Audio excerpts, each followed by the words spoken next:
Chapter 340. Meg inspected his own body, and it didn't appear to be much different from before. However, only he knew that after close to 70 days of sleepless practice in the test field for the god of cookery, he had already mastered all of the sword techniques and movement techniques in his memory. Furthermore, he had mastered all of them to the extreme in his current condition. Those sword techniques had been deeply engraved into his memory, and his body had already formed a conditioned reflexive memory. All he had to do was awaken those memories and attain true control over them. And now, he had achieved that.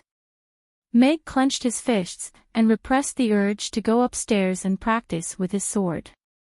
If he were to encounter that third-tier magic beast bronze wild boar again, even if he couldn't defeat it in a direct confrontation, he was confident that he would be able to evade more gracefully and inflict more damage on it. He turned to look at the alarm clock beside his bed to find that it was exactly 5 a.m. Amy and Ugly Duckling were still asleep with sweet smiles on their faces, as if they were having a good dream. "Little brat, spicy grilled fish seems a little oily in the morning. Let's cook it at noon, and then we'll release the new dish at night." A smile also appeared on Meg's face at the sight of Amy's smile. He was looking forward to seeing how Amy would eat the fish. It would definitely be very interesting. After washing up, Meg made his way into the kitchen. There was a large oven in the corner of the stove, and it could cook 8 grilled fish at once. The tank with the prawns had been divided into 2 tanks, and there were 7 iridescent scale grass carps swimming happily in them.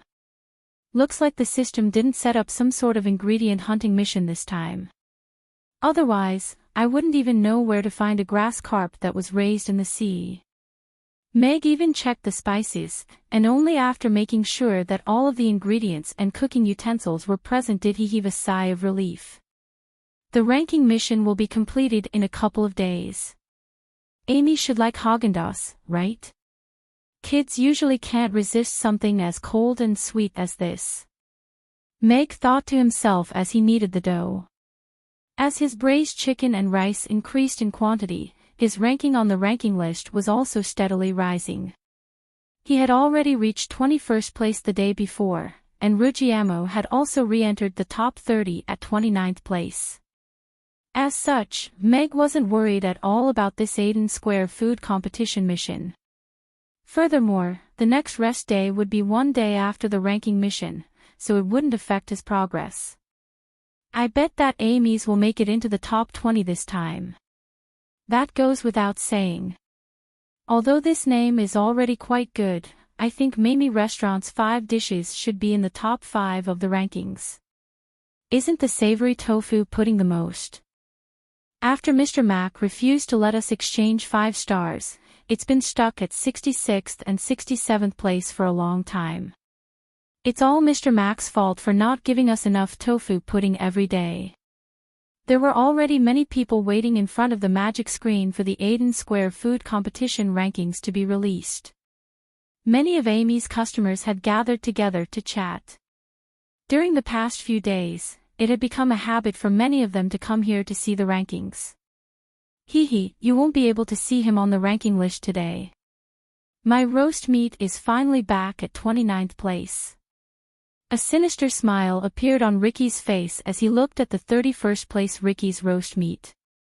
He had received news this morning that Amy's was going to be removed from the ranking list, and everything was going to return to normal. At 7 a.m. sharp, the ranking list was updated. As the red words lit up, everyone's eyes also began to search the magic screen.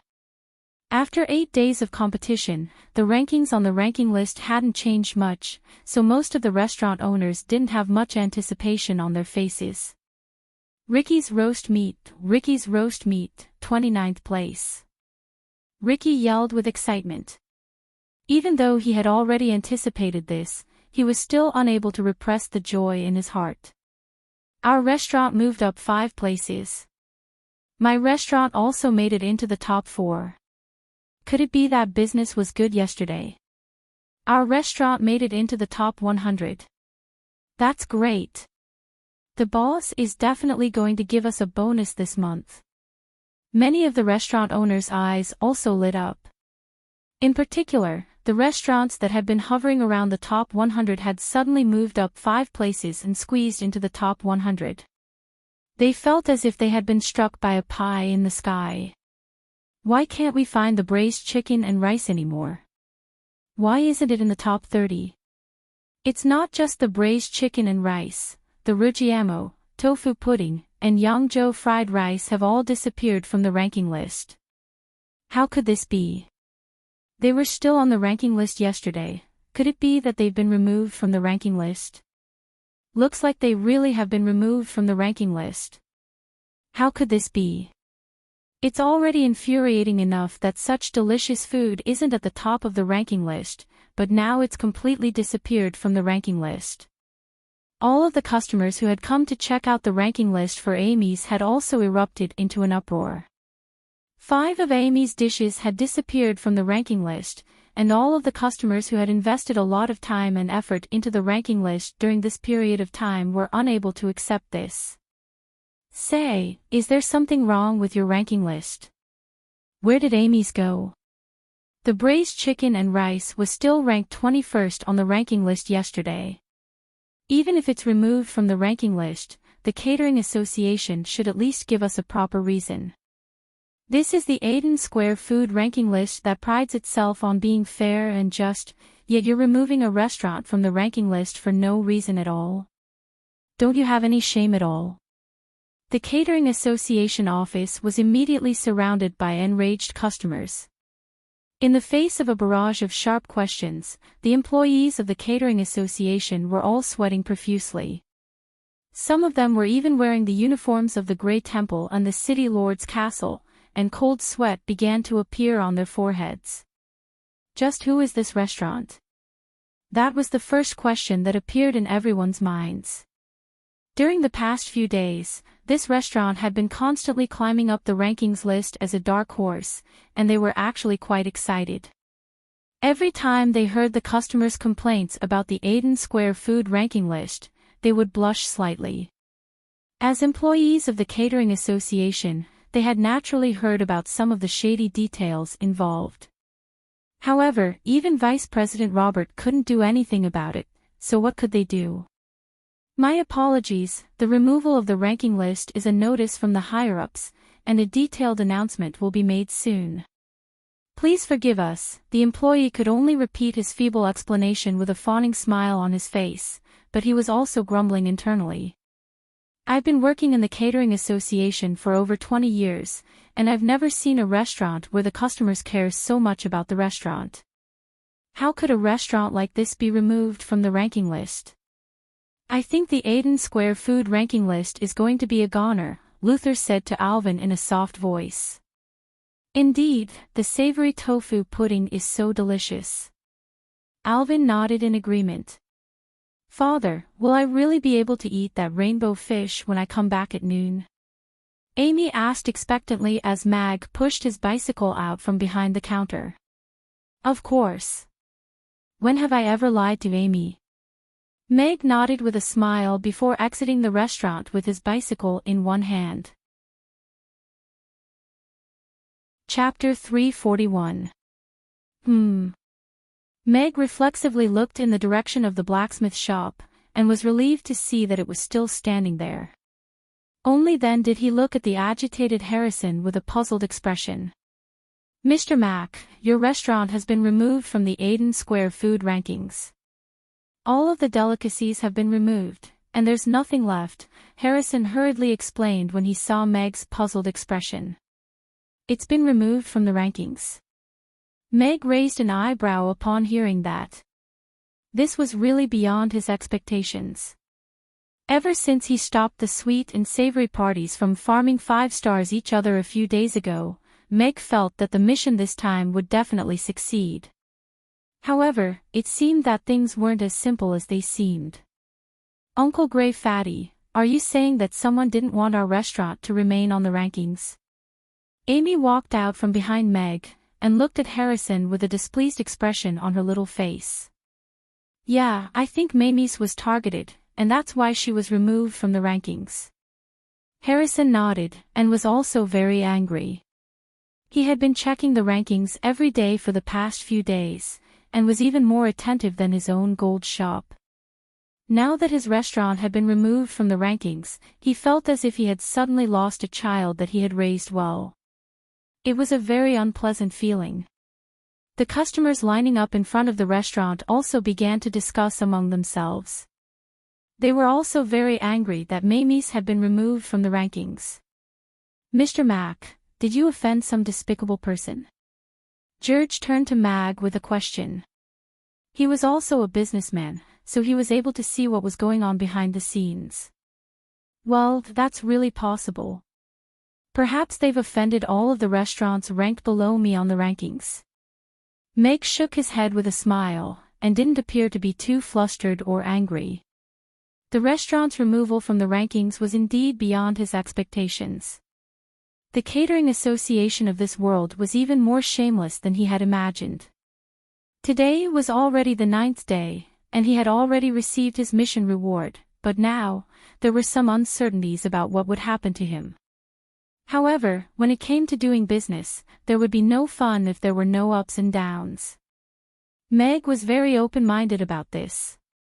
After all, his father had established such a huge corporation in his previous life, and it had also been on the brink of bankruptcy several times. Those who didn't have the mental fortitude to do so would probably have already climbed out of the balcony. The Catering Association's actions weren't very kind. He had spent tens of thousands of copper coins just selling the past few days, and it wasn't like him to suffer in silence. Since they were so shameless, then he might as well rip their faces off. Mamie's restaurant's face. "I understand. Thank you for your concern, everyone. I won't be able to accept this so-called notice even if it's released. However, it's almost time for Amy's class, so I'll take her to class first. We'll be releasing a new dish tonight." Meg glanced at his watch with a smile on his face. He carried Amy, who was wearing a little black magician robe, onto his bicycle, and rode toward Chaos School. "Mr. Mac sure has a good personality. He's been treated so unfairly, but he's still smiling and chatting with us. I think Mr. Mac doesn't care about the rankings at all. His restaurant's business is so good now, and Mr. Mac is always chasing customers away when it's closing time. He doesn't need to rely on the rankings to attract customers. That's not necessarily the case. Mr. Mac spent a lot of money buying so many tickets to get onto the rankings, which means he still wants to get onto the rankings.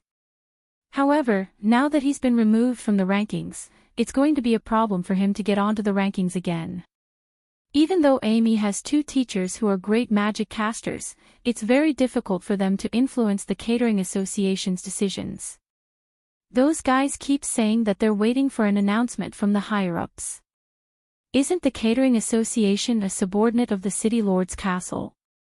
If you ask me, Mr. Mac should go directly to the City Lord's castle to complain and expose the ugly faces of those guys. Even though this is a little off-putting, if I didn't hear wrong, Mr. Mac said that he'll be releasing a new dish tonight, right? We have to come and try it. Yeah, I wonder what kind of food Mr. Mac will be making this time. I'm really looking forward to it." All of the customers looked at Meg's departing figure, and began to discuss spiritedly among themselves. There was no conflict between the sweet and savory factions today. "What's going on?" Julian slowly walked over with a hunched back, and stood at the very front of the savory faction. He overheard everyone's conversation, and asked in a hoarse voice. Mamie seemed to be in some kind of trouble. "Master, Mamie's has been removed from the Aiden Square food competition rankings," the customer behind him hurriedly said. The customer standing behind him hurriedly said. Everyone else also chimed in, and told Urian about this, hoping that he could make a decision for Mamie restaurant. How could this be? All of Mamie's food is so delicious, and it wouldn't be an exaggeration to say that her food is number 1. No wonder we didn't get to eat anything good when we came to the Aiden Square food competition rankings. Cece said angrily as she poked Lulu again. Don't you think so, Lulu?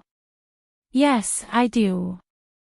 Lulu nodded as she patted Cece's head to comfort her. I think it's good to have fewer people. It's quieter. Urian pondered for a moment after hearing everyone's recount, and then turned around with a calm expression on his face. Everyone looked at Julian's departing figure, and they didn't know what to say. However, for a 10th-tier magic caster, and the renowned Lord of Ice on the Norland continent, to ask him to use his connections to help a restaurant just because of its ranking on the Aiden Square food competition rankings was a little overkill. By the way, if we kill all of those people from the Catering Association, won't this matter be resolved? After a brief silence, Julian turned around to everyone with a bone-chilling voice. Gulp. Everyone swallowed in unison, and fell completely silent. As expected, a powerful being's way of thinking was different. No one dared to nod in agreement. If they killed all of those people from the Catering Association, then there would be no Aiden Square food competition rankings in the future. Boring. Julian withdrew his gaze, and closed his eyes to rest again. Master Crassus, our restaurant has been removed from the Aiden Square food competition rankings. I'm so angry. Can you let us get back on the rankings? We're so pitiful. Amy turned to Crassus with a pitiable expression as soon as they arrived at the magic lab. Chapter 342. It's not that big of a deal. It's just that our restaurant was suddenly removed from the Aiden Square food competition today. Meg was given a fright by Crassus, and hurriedly explained. If he really did burn all of the people from the Catering Association to death, he and his daughter would most likely have to flee with them.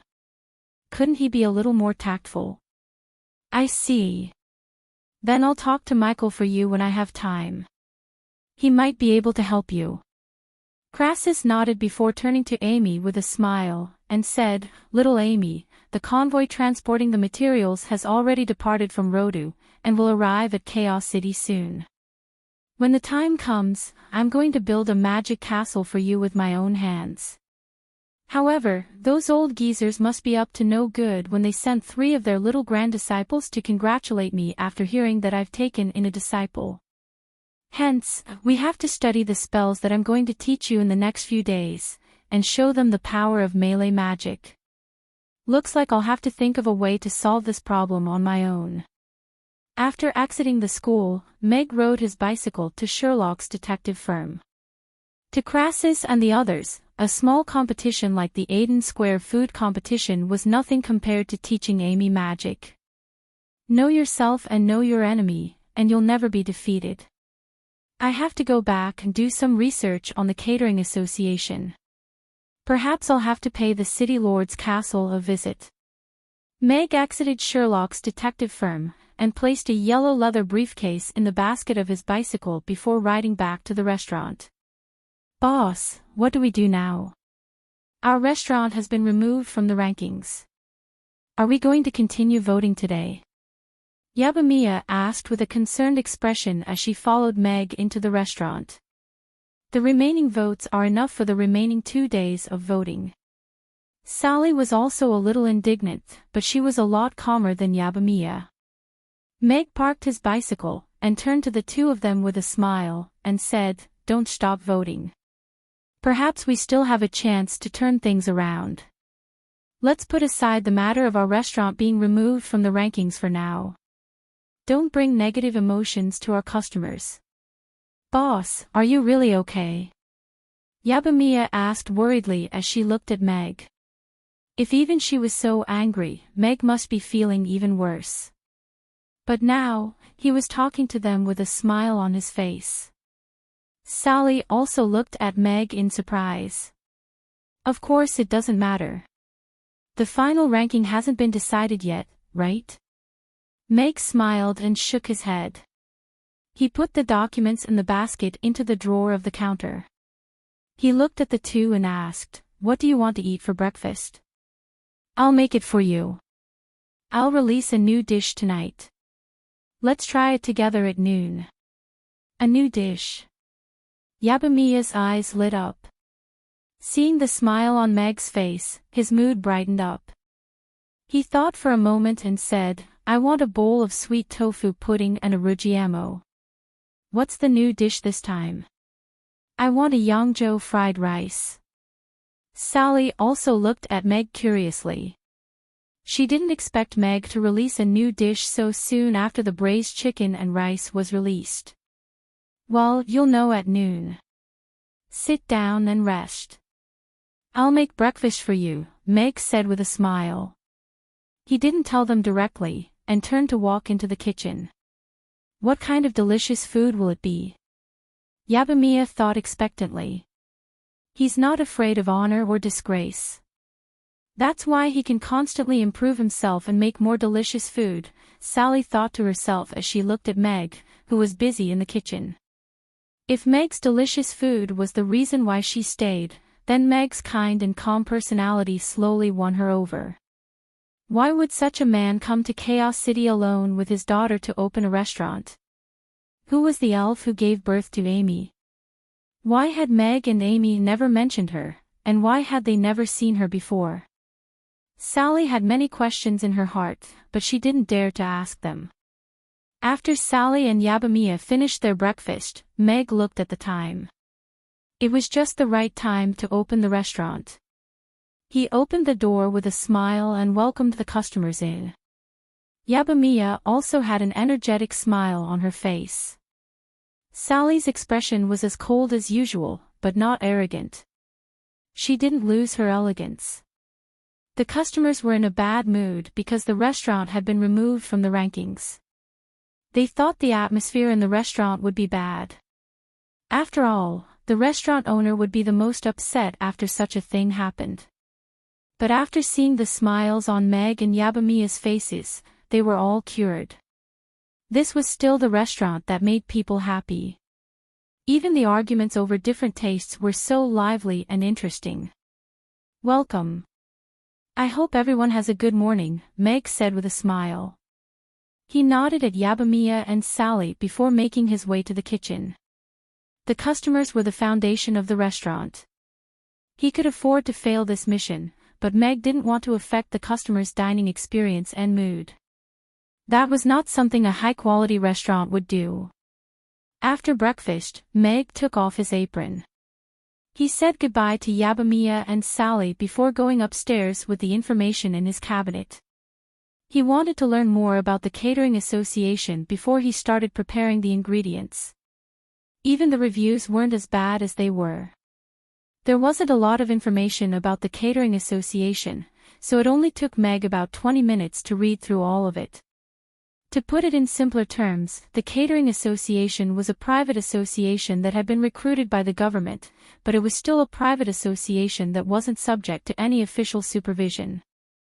About 40 years ago, a middle-aged man began to collect information about the restaurants in the Aden Square.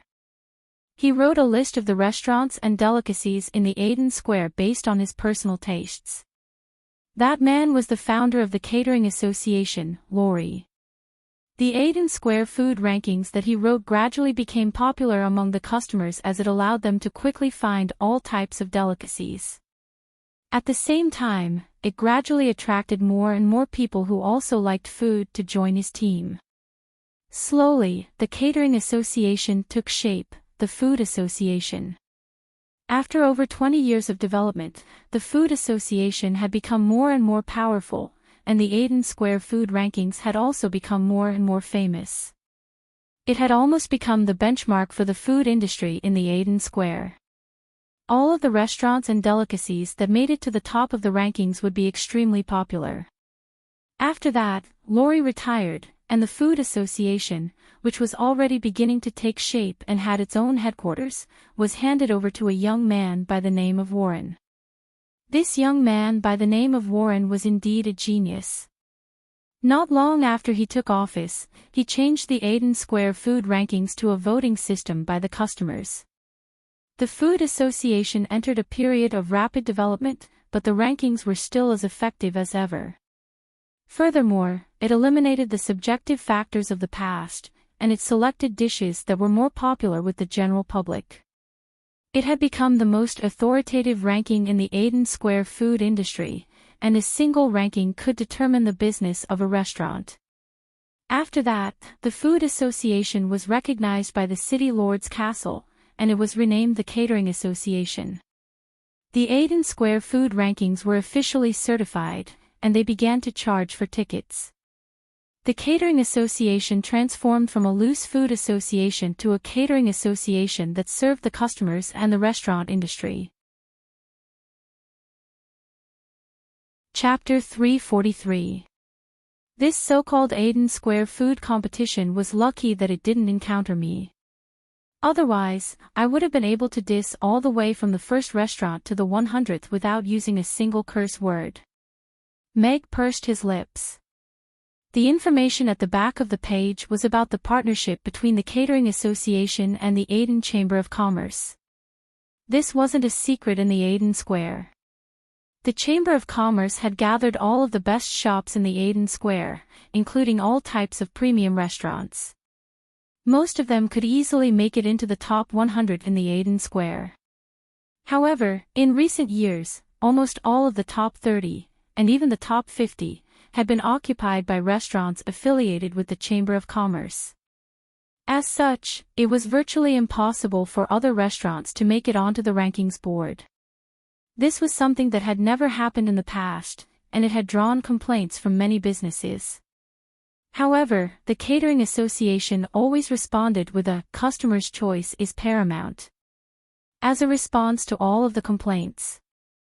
However, only the Catering Association knew how much of this so-called customer voting was fake. According to the information provided, every month, the Eden Chamber of Commerce would issue a voting mission for the restaurants affiliated with the Eden Chamber of Commerce to maintain a high ranking on the rankings. It's the Eden Chamber of Commerce again. Those two people who were arrested were board members of the Eden Chamber of Commerce. It looks like the Eden Chamber of Commerce has something to do with my restaurant's removal from the rankings. Could it be that my restaurant has already been targeted by this colossus? Meg's brows furrowed. Even though he had threatened to dissolve the Eden Chamber of Commerce in front of Gourmet, he was well aware of just how terrifying this colossus was. It had amassed over 50% of Chaos City's economic power, and it wouldn't be an exaggeration to say that its wealth could rival that of an entire nation. I don't think so, but it looks like my restaurant's attempt to get onto the rankings has already affected some people. If I want to get onto the rankings again, I'll have to break through the Eden Chamber of Commerce's blockade, and at the same time, I'll have to convince the Catering Association to let me onto the rankings. It's really going to be difficult to solve without killing people. Meg fell into a daze for a while, but he still couldn't come up with a solution. With his current status and power, he didn't even have the right to speak to the Catering Association, let alone the Eden Chamber of Commerce. As for Julian and Crassus, their strength was enough to make everyone wary. However, if the president of the Eden Chamber of Commerce did not want to see them, then he could refuse to see them. The City Lord's Castle and the Great Temple would stand in front of him to protect him because this was Chaos City, a city with laws and rules. In this world, the strong could obtain more respect, a better life, and a higher status and power. However, it did not mean that they could do whatever they wanted. Meg was glad that he was reborn in a world where there were rules and laws to protect his safety. Even if he was weak, he could still hold his head high and live with dignity in front of the strong. Perhaps he couldn't do whatever he wanted in a world like this, but at the very least, he could live a more interesting life. He didn't have to carefully hide away whenever he saw a demon, and be on the lookout for a sneak attack from behind. The strong had things to restrict their power, while the weak had things to protect their dignity in this world. Even though Meg could only be considered a weakling now, he was still able to garner the love and respect of his customers with his delicious food. This was not just because Crassus and Julian were Amy's teachers, but it was a feeling that he liked. In the City Lord's Castle in the eastern part of the city. Please report to the City Lord that Robert from the Catering Association would like to see the City Lord. I wonder when he'll be available, Robert said to the employee in the reception room. Isn't this Sir Robert? The city lord has just left, and according to his schedule, he should only be back at noon. Will you be waiting for him here, or will you come back in the afternoon? The worker raised his head to look at Robert, and asked with a hint of surprise and respect in his voice. Robert had been working in the city lord's castle for over 10 years, and his rank had been steadily rising. He had received the city lord's approval, and barring any mishaps, he would be able to hold his own in a few years. No one would have thought that he would propose to join the catering association last year. Many people thought that he was trying to make a fortune out of it. After all, the catering association was renowned for its wealth.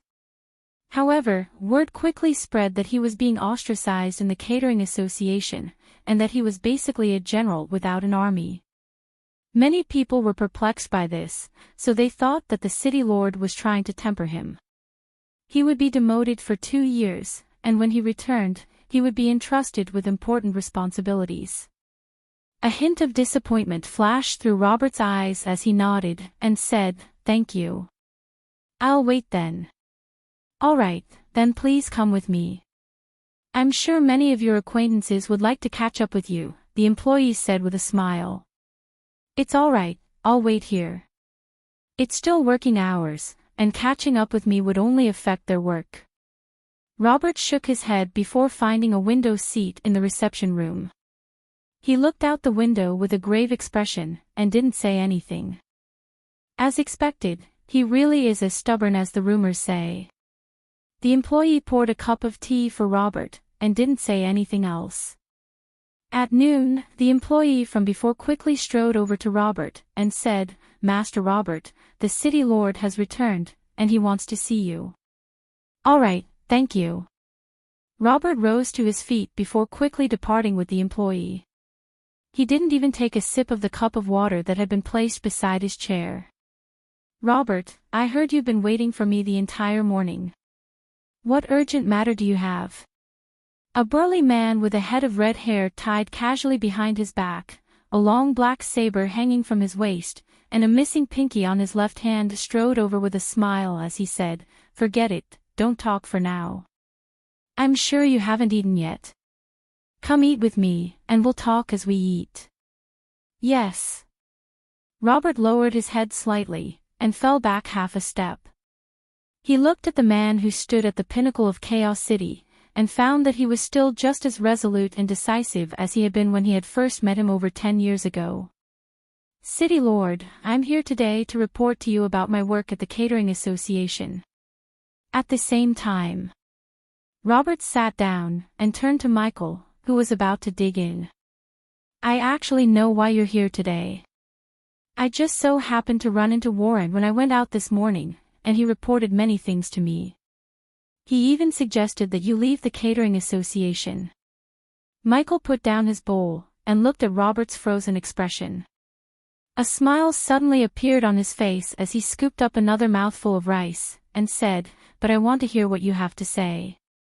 You're my man, so of course I have more faith in your words." Robert's expression lit up again, and he sat up straight as he said, "There's a new restaurant by the name of Mamie in the Catering Association's Aiden Square food competition." Chapter 344. Is the food in that restaurant really that good? But Uncle Robert is renowned for not being able to lie. Vivian thought to herself as she eavesdropped on their conversation. She had heard from the servants that her father was back, so she came over to have lunch with him.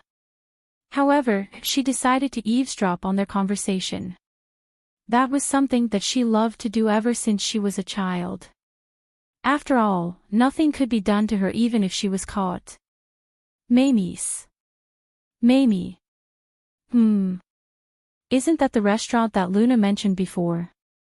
I think she also said that the food in that restaurant is very good, and it's opened by the parent of one of her students. Vivian's eyes suddenly lit up as she recalled why that restaurant was so familiar. Luna had mentioned this restaurant the last time she came here. Should I go and try it? But father told me not to go out for the next few days. But if it really is as good as Uncle Robert says, then it would be a pity not to try it. A conflicted expression appeared on Vivian's face. Vivian, if you haven't eaten yet, then come in and eat. We've already talked, so there's nothing else to talk about. Michael's resigned voice sounded from inside the room. Ah. I've already eaten, so I won't disturb Father and Uncle Robert any longer. You can continue chatting, I'm just passing by. Vivian hurriedly hurried away with a panicked expression. That little girl. Michael shook his head with a resigned smile, but at the same time, there was a hint of doting in his eyes. Robert also looked out the window with a smile on his face. However, he hesitated momentarily as he looked at Michael, and asked, City Lord, young mistress' illness, it's still the same, and it seems to be getting worse. She has to use fire magic to dispel the chill every night before she can fall asleep. Michael's smile faded as he shook his head. Young mistress is very kind, so she'll definitely be fine.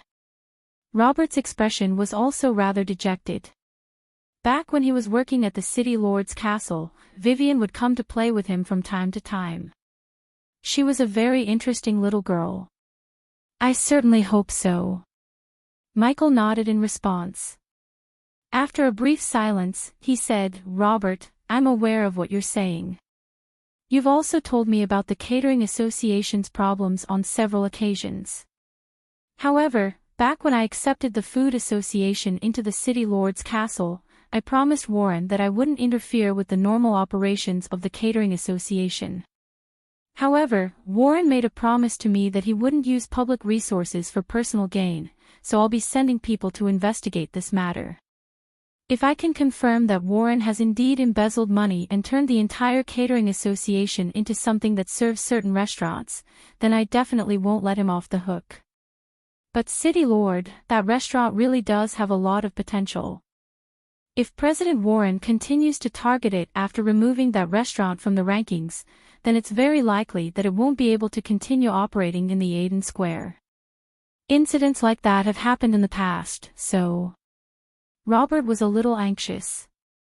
Robert, my lovers from Isen Castle and their neighbors, the Orcs, are planning to hold a meeting in Chaos City to discuss the border issue. The forest trolls and goblins have engaged in another battle over an iron mine, and the forest trolls claim that the goblins have dug into their territory, while the goblins claim that the mine is in their territory, so it's not considered trespassing unless it's dug into the ground. Recently, the demons seem to have found a way to reach the Dragon Island in the Sea of Darkness, and the Dragon Island is currently discussing whether to fill up the Sea of Darkness. Hence, I've really been a little busy recently.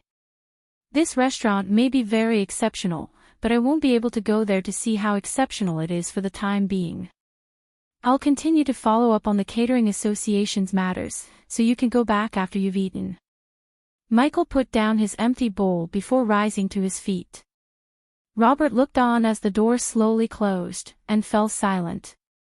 He finished his bowl of rice before also rising to his feet and departing. He had worked in the City Lord's castle for over 10 years, so he was well aware of how much effort the City Lord had to expend to do all of these things. Even though none of these things had taken place on Chaos City's territory, all of the conflicts that took place on the Norland continent would be reported back to Chaos City. If both sides didn't want a large-scale war to break out, then they would ask Chaos City to mediate between them. Chaos City was like a neutral city that played the role of mediator, and had a unique status on the Norland continent. To Robert, Amy's was a restaurant that was worthy of his attention, but to the City Lord, the fact that he was willing to listen to Robert speak so much during his meal and make a promise to the Catering Association was already the most he could do. No matter how delicious a restaurant was, or how many powerful mages had tasted it, in the eyes of the real big shots, it was still not worth their attention. It was not something that was worth putting on the table.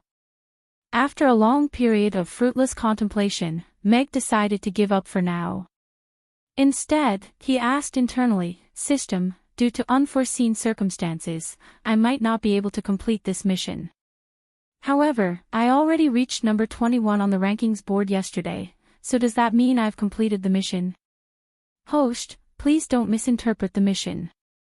This mission is to have a dish enter the top 30 of the gourmet cuisine ranking and be printed on the gourmet cuisine ranking next month. If the host's restaurant is disqualified, the mission will fail, the system said seriously, without any intention to negotiate. Alright, then I'll cook the grilled fish. Meg pursed his lips. The system was being stubborn, so it appeared that this mission was going to be a little difficult to complete. He placed the flour in his hands onto the chopping board, washed his hands, and made his way over to the fish tank. Boss, is today's new dish that beautiful fish? Yabamiya stood at the entrance of the kitchen with a curious look on her face. That's right, that's the rainbow fish. Meg nodded with a smile. Amy had come up with a new name for the fish in the morning, and Meg felt that it sounded better than the rainbow-scaled grass carp. This fish is so beautiful, I'm sure it'll be delicious, Yabamiya said expectantly. Rainbow fish. What a nice name. Sally also stood at the entrance of the kitchen and looked at the fish swimming happily in the fish tank. She couldn't bear to see such beautiful fish being slaughtered and served on the dining table. By the way, can you guys eat spicy food? Meg turned around and asked the two of them. I don't care how spicy it is. I'm not even afraid of super spicy food, Yabamiya said as she raised her hand. I don't usually eat spicy food. Sally shook her head. Elves were very close to nature and rarely ate meat. Their diet also tended to be bland. In that case, let's have the medium spicy grilled fish today. It'll be too bland if it's slightly spicy. Meg nodded with a smile. Elves usually didn't eat spicy food because they didn't have anything good to eat. Meg was confident that he could make Sally fall in love with the taste of this grilled fish. Boss, let me help you with the fish. I'm very good at. Sally rolled up her sleeves and walked into the kitchen. However, she suddenly stopped mid-sentence with an incredulous expression on her face. A rainbow fish was scooped out of the fish tank by Meg, and then completely slaughtered by Meg's knife. He carved out a series of intricate cuts on the fish's body in a fluid motion. What was supposed to be a crude act was made by Meg to appear elegant and refined. Chapter 345. I'm also very good at killing fish, Meg said with a smile as he rinsed the fish with water. Boss, you're super good, much better than me. Yabamiya nodded in agreement with Meg's words. She had been cooking in the kitchen for many years, but she could never cook as well as Meg. It was as if he had practiced it thousands of times. Every movement was so elegant and natural. Alright, you two go take a seat. It will take some time to marinate the fish. I'll call you when it's done, Meg turned around and said to the two. Boss, can I see how you cook the fish? I promise I won't steal it. I'm just curious, Yabamiya pleaded with Meg. Of course, Meg nodded. Thank you, boss, Yabamiya said happily as she stood aside obediently. Warning. The host does not have the right to teach others how to cook. Please do not accept anyone's request to learn how to cook. The system's serious voice sounded. System, didn't you hear her say she won't steal it? She's just curious. I believe in Mia's character, just like how I believe in your lack of integrity, Meg said calmly as he began to marinate the fish. A line of words appeared in the system's mind, but it chose to remain silent in the end. Sally stood at the door and hesitated for a while, but still chose to sit outside. She supported her delicate chin with her hands and stared blankly at Meg's back in the kitchen. Roasting fish was actually a rather troublesome task, especially when it required a lot of time and energy to roast a delicious fish. Meg had already cooked the old oil before. Because it was for 4 people, Meg chose a big fish. After cooking countless times in the test field for the god of cookery, he had mastered the technique of roasting fish perfectly. The marinated fish was placed in the oven, and when it was half cooked, he took it out and brushed it with a layer of old oil before putting it back in the oven to continue roasting. "Boss, what's this box? Why does the fish get cooked after a while?" Yabamiya couldn't help but ask curiously while pointing at the oven. "This is an oven. It's specially used to grill fish. It can also be used to grill other things," Meg explained with a smile. Things like ovens were still too advanced for this world. "I get it. It's like a closed grill." Yabamiya nodded thoughtfully. He stared at the oven for a while and asked curiously, "But this oven doesn't have a heating area. How can it heat up like this?" "This oven doesn't rely on burning charcoal to heat up. It uses electricity. The electricity is conducted into the oven through this wire, and then it heats up the heating rod inside to provide heat to the oven. This is the principle of the oven. It's similar to the principle of the lights in the restaurant," Meg explained. He had previously explained to Yabamiya and Sally how electricity worked. After all, there were electrical appliances everywhere in the restaurant. It would be bad if the two girls accidentally got electrocuted. So that's how it works. "Boss, you're so awesome. You've invented so many things that are so convenient and fast." Yabamiya looked at Meg with admiration, her eyes full of little stars. "Humph. They're all invented by this system." A slightly arrogant voice sounded in Meg's mind. "Life should be lived more delicately." Meg ignored the voice of the system and accepted the little girl's admiration without any hesitation. Meg took the rainbow fish out of the oven with 2 layers of old oil. Its skin had been grilled until it was golden and crispy. The tempting aroma of the fish wafted out. One could feel the freshness of the aroma. "It smells so good. I didn't know fish could be grilled like this. It's completely different from the black and hard grilled fish that I've seen before." Yabamiya looked at the grilled fish that was scooped into the iron plate by Meg and couldn't help swallowing her saliva. An aromatic aroma wafted out of the kitchen, and Sally, who was in a daze, sniffed the air, upon which her eyes also lit up. This aroma reminded her of the aroma she had tasted when she was a little girl and had gone fishing with Princess Irina at the Wind Lake. Although the grilled fish at that time didn't taste as delicious, the aroma in her memory was still unforgettable.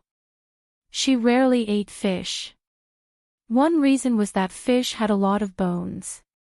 Every time she ate fish, she would be pricked by them. Secondly, she felt that it was a little cruel to eat fish, so she would feel a little guilty when eating it. However, after hearing about this aroma, she really wanted to try this fish. A strong desire welled up in her heart, and she reflexively sat up straight as if she wanted to see just what the fish in the kitchen was like. Ugly Duckling, who was sleeping on the high stool, also opened its eyes. It turned toward the kitchen and sniffed vigorously.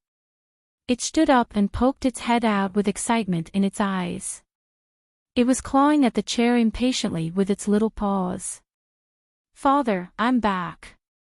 Amy's voice sounded from outside the door. Sally stood up and opened the door. "Hello, big sister Aisha," Amy greeted Sally before skipping into the room. Her eyes immediately lit up as she caught a whiff of the aroma. "It smells so good. Is this the aroma of fish?" Amy ran toward the kitchen on her short legs. She picked up Ugly Duckling, who was standing on the high stool, and stood on her tiptoes at the entrance of the kitchen with an expectant look in her eyes. "Father, is the rainbow fish ready? Amy and Ugly Duckling really want to eat it." Meow. Ugly Duckling craned its neck and stared at the grilled fish on the plate on the stove. It reached out with its 2 little paws as if it wanted to take it for its own. It's almost ready. Go wash your hands, Amy, and sit outside. It'll be ready soon." Meg stirred the chili and pepper in the wok. After the chili and pepper were cooked, the spiciness wasn't pungent at all. Instead, there was a faint aroma that blended into the dish. All right. Amy was elated. She placed Ugly Duckling on the ground, pulled up her sleeves, and washed her hands. She then climbed onto the table where they usually ate. Sizzle. The chili and pepper were poured over the grilled fish, creating a sizzling sound. The aroma of the grilled fish quickly blended with the spicy aroma of the sauce. A smile appeared on Meg's face as he picked up a small handful of green onions and sprinkled them over the grilled fish. A perfect spicy grilled fish was completed. Boss, you really are a genius. I've never seen anyone cook fish like you, and I've never seen a fish cooked so perfectly. Yabamiya looked at Meg with reverence and admiration in her eyes. She had already been completely won over. Wash your hands and let's eat. We'll have grilled fish for lunch today, Meg said with a smile. It naturally felt good to be praised and revered. Chapter 346. The half-meter-long grilled fish's skin was golden and crispy, and its rainbow color was still faintly visible. In particular, its head and tail were still as beautiful as ever. Dark red sauce was poured over the fish, covering the onions and vermicelli underneath. Bright red dried chili peppers and Sichuan peppers were sprinkled over the fish, and tender green onions were embellished on top of the fish. Steam rose from the alcohol stove, creating a beautiful scene. Gulp. The four people sitting around the table swallowed their saliva in unison. What a beautiful fish. It's so irresistible. Even though there's a lot of chili peppers, there's no pungent spiciness to it at all. The combination of the spiciness and the aroma of the fish is so alluring. It should be fine if we only eat a little bit, right? Sally looked at the grilled fish with awe in her eyes. This was clearly an ingredient that she didn't like, but Meg's cooking made it irresistible to her. It must be super delicious.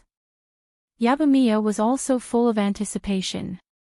She had seen with her own eyes how a live fish had been transformed into this dish by Meg's cooking. It was as if Meg's hands had magical powers. Even though she didn't recognize some of the ingredients, the ingenious combinations and innovative cooking methods had created such a delicious grilled fish. She couldn't help but exclaim in amazement, and wanted to know just what kind of delicacy it would taste like. Meow, meow. Ugly Duckling scratched at the leg of a chair with displeasure on its face, and it wanted to climb up to take a look. Let's try this spicy grilled fish.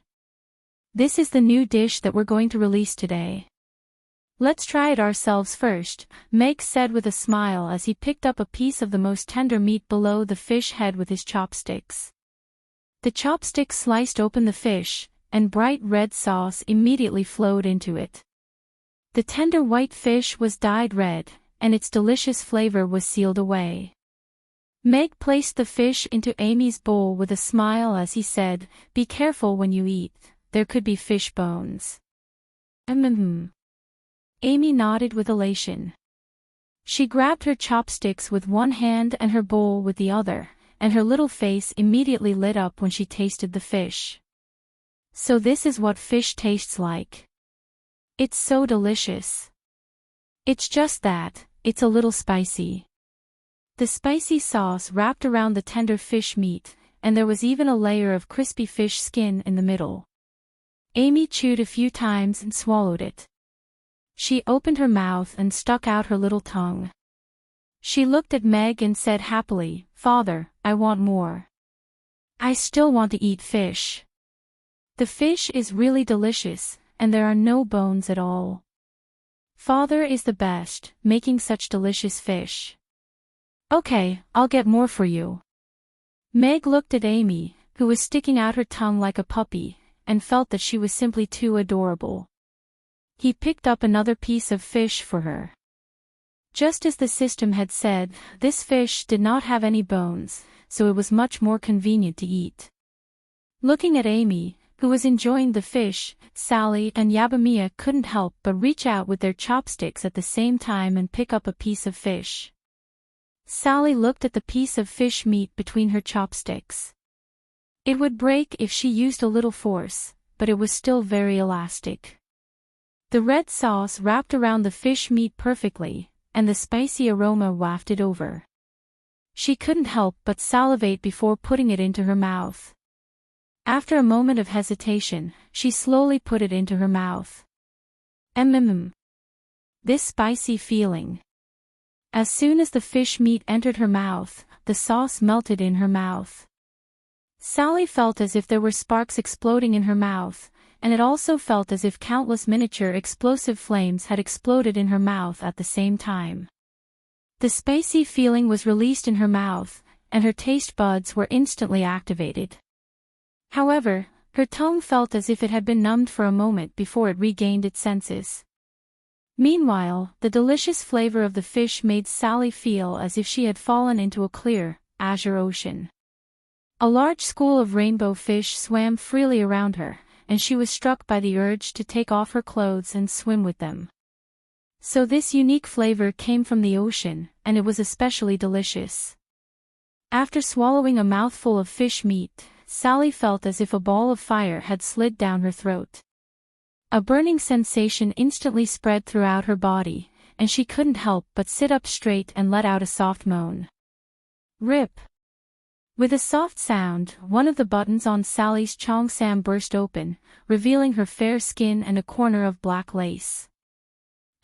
Almost at the same time, Yabamiya, who had swallowed a mouthful of fish, let out a moan.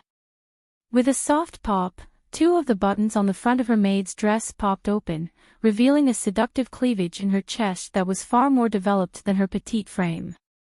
What's going on? Meg, who was about to reach out his chopsticks to try the grilled fish, was taken aback by this scene. After taking a serious look, he shifted his gaze away from the two girls with a strange expression. Why did he suddenly receive the benefit of having his clothes burst open? He was sure that he hadn't spiked the food. Ha! Big sister Aisha, big sister Mia, your little bunny just came out of your clothes. Shame on you.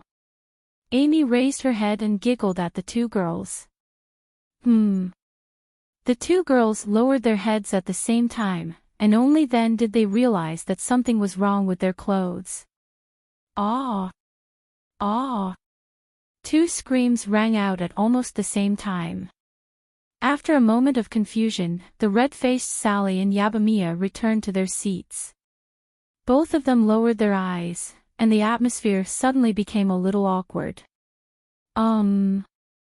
Actually, I didn't see anything just now, so you don't have to worry too much about it. Meg hesitated for a moment before deciding to break the silence. Sally and Yabamiya raised their heads to look at Meg at the same time, and the word disbelief was clearly written in their eyes. They had both seen Meg's gaze linger on them for a while before he turned away. Then I'll eat first. Meg withdrew his gaze a little guiltily.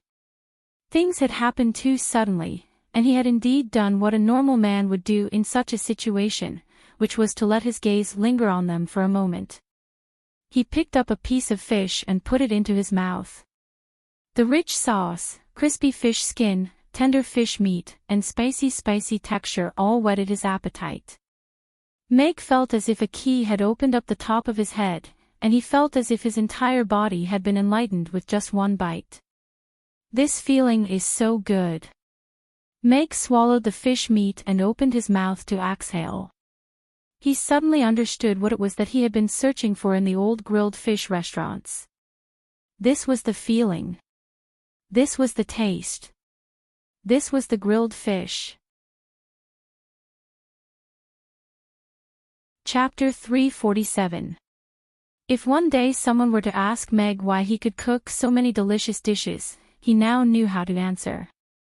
I've been searching for good food my whole life, until one day, I realized that the food made by others couldn't reach the standard I had in mind.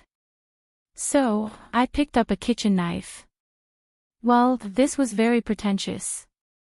However, after tasting this grilled fish, Mag felt that this was most likely why he had chosen to pick up a kitchen knife, and why he was able to continuously practice in the tedious test field for the god of cookery.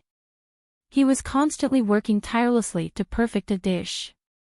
In order to make a truly perfect dish in his mind, he wanted to let Amy and himself taste the true delicacies.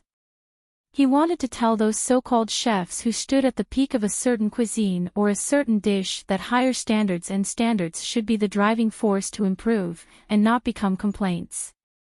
Thinking of this, Meg felt a little touched. "Father, why are you crying? Is it because it's too spicy?" Amy looked up at Meg and asked worriedly. "Oh, no, it's just that this grilled fish reminded me of something." Meg blinked and wiped the tears from his eyes. He was embarrassed that he had been moved to tears. "Let's eat. It's time to get back to work after dinner." Meg looked at the clock on the wall and collected his thoughts. He looked at Sally and Yabamiya and said gently. Although what had just happened was a little awkward, he didn't take it to heart. He had been through all kinds of big waves before. Moreover, to him, Sally and Yabamiya were just two little sisters who worked in the restaurant. He didn't have the slightest intention of asking Amy to change the way she addressed them from sister to stepmother. Meg wasn't a saint, but he was definitely not a casual man. In his previous life, he was able to live among hundreds of flowers without a single leaf touching him. In this life, he had Amy, so naturally, he wouldn't be too casual. Being a model stay-at-home dad was his lifelong goal. Meg was never in a hurry when it came to matters of the heart. When fate arrived, it would naturally be there. In this regard, he was still quite Buddhist. Besides, no matter what, she was still the mother of his child. Although he did not have any memories of Irina, nor did he have any feelings for her, she was still Amy's biological mother. Perhaps nothing would happen between them in the future, but before seeing her again, Meg had to at least make himself look like a decent person. He had to prove that he was taking good care of Amy and giving her a comfortable life and space to grow. This was a man's responsibility. Sometimes, Meg had to admit that he was a hypocritical person. He was not vulgar enough, but he was happy to live like this. "I must have tied my clothes too loosely in the morning. Because of the delicious food just now, it accidentally fell apart. I can't blame the boss, but this is the second time I've done this in front of the boss. Mother said that if my body was seen by a man, then I would have to marry that man. If that's the case, should I marry Mr. Mac? But Mr. Mac already has Amy, so he must have a wife. If that's the case, will he abandon me?" Yabamiya thought with a conflicted expression. Her gaze fell on the grilled fish on the table, and she swallowed. "But this grilled fish is really delicious. If I can marry Mr. Mac, then I can eat all kinds of delicious food every day, right? If that's the case, it's really a happy thing. I don't think he saw anything, right? My grandmother said that if a man other than my husband sees my body that I shouldn't, then I should kill him or poke his eyes out." Sally glanced at Meg from the corner of her eye. She was also conflicted. But he didn't do it on purpose. Delicious food has an extraordinary effect. This is the specialty of this restaurant. This grilled fish is really special. It's delicious. Forget it. Let's eat first. The same thought flashed through Sally's and Yabamiya's minds at almost the exact same moment. They exchanged a glance before picking up their chopsticks and picking up another piece of fish. They carefully covered their chests with their hands before placing the piece of fish into their mouths. The spiciness wreaked havoc in their mouths, bringing with it an unprecedented sensation. It was different from the simple spiciness that they usually ate. This spiciness was imbued with a sense of numbness. It was very spicy, and it was also very fragrant. Paired with the fresh and delicious fish, it was an unparalleled pleasure. One chopstick after another. The simplest and most effective way to suppress the spiciness in the mouth was to keep the mouth from stopping. Therefore, the two of them couldn't stop eating at all. The sweat on their foreheads had already wet their hair, but compared to the delicious taste, this was nothing at all. As expected, delicious food is the best way to resolve awkwardness. Meg heaved an internal sigh of relief as he looked at the two of them, who couldn't stop eating. He took a glance at Ugly Duckling, who was trying to climb up his leg, and picked up its little plate with a smile. He placed 2 pieces of fish onto the plate, and placed them on the ground as he earnestly said, "Ugly Duckling, this fish is super spicy. Make sure that you can handle the spiciness before you decide whether to eat it or not. Ugly Duckling, if you eat this spicy fish, you might explode." Amy also chimed in with a serious expression. She was still sticking out her little tongue. Even though it was very spicy, it really was delicious. Meow, Ugly Duckling nodded its little head, and pounced on the fish impatiently. It sniffed it with its nose before taking a bite. Meow. Ugly Duckling let loose a long cry as it jumped half a meter into the air. Its soft and supple fur stood on end, and it instantly transformed into a little orange fur ball. It bounced around on the spot like a bouncing ball, looking very adorable and amusing. "Ha ha ha, Ugly Duckling, you're so stupid." Amy was convulsing with laughter. Meg also couldn't help but shake his head with a smile. Back when he was eating grilled fish in Sichuan, there was a cat in the restaurant that ate close to half of the spicy grilled fish at his feet, and it was even calmer than he was the entire time. That was why he had given Ugly Duckling some of this spicy grilled fish. However, it appeared that this little guy wasn't used to the spicy taste. Ugly Duckling jumped away from the grilled fish with a horrified expression, and only stopped after a while. "Ugly Duckling, do you still want some?" Amy asked.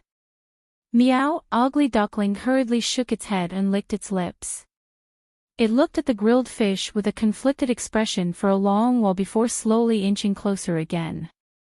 It sniffed it and took a bite before transforming into a little orange fur ball again and jumping around in the restaurant. "You're saying no, but your body is quite honest." Meg shook his head with a smile. He ignored Ugly Duckling, which was wavering between pleasure and pain, and picked up a strand of vermicelli with his chopsticks. Chapter 348. Slurp. The slippery vermicelli was sucked into Meg's mouth. The spicy sauce combined with the smooth vermicelli was simply too delicious. When eating grilled fish, Meg didn't need any other side dishes, but he had to have a portion of vermicelli. To him, vermicelli was just as important as grilled fish. "Father, what's that bouncing thing?" "I want some too, I want some too." Amy's eyes lit up as she wheedled. "This is vermicelli." "It's also very delicious," Meg said with a smile as he placed 2 vermicelli into Amy's bowl. Amy picked up 1 vermicelli with her chopsticks and blew on it. Then, she sucked it into her mouth like Meg did and chewed happily. She nodded and said happily, "Vermicelli is super delicious. It's as delicious as fish." Although there were some twists and turns, lunch still ended in a happy atmosphere. Sally and Yabamiya were sweating profusely as they each held a glass of iced water. They took a big gulp and exhaled contentedly, completely forgetting about the awkwardness from before. "Father, can I put away this fish bone? I want to show it to Daphne." Amy looked at Meg expectantly. "Of course you can. Also, you can invite your friends over on your days off. I'll make some delicious grilled fish for you."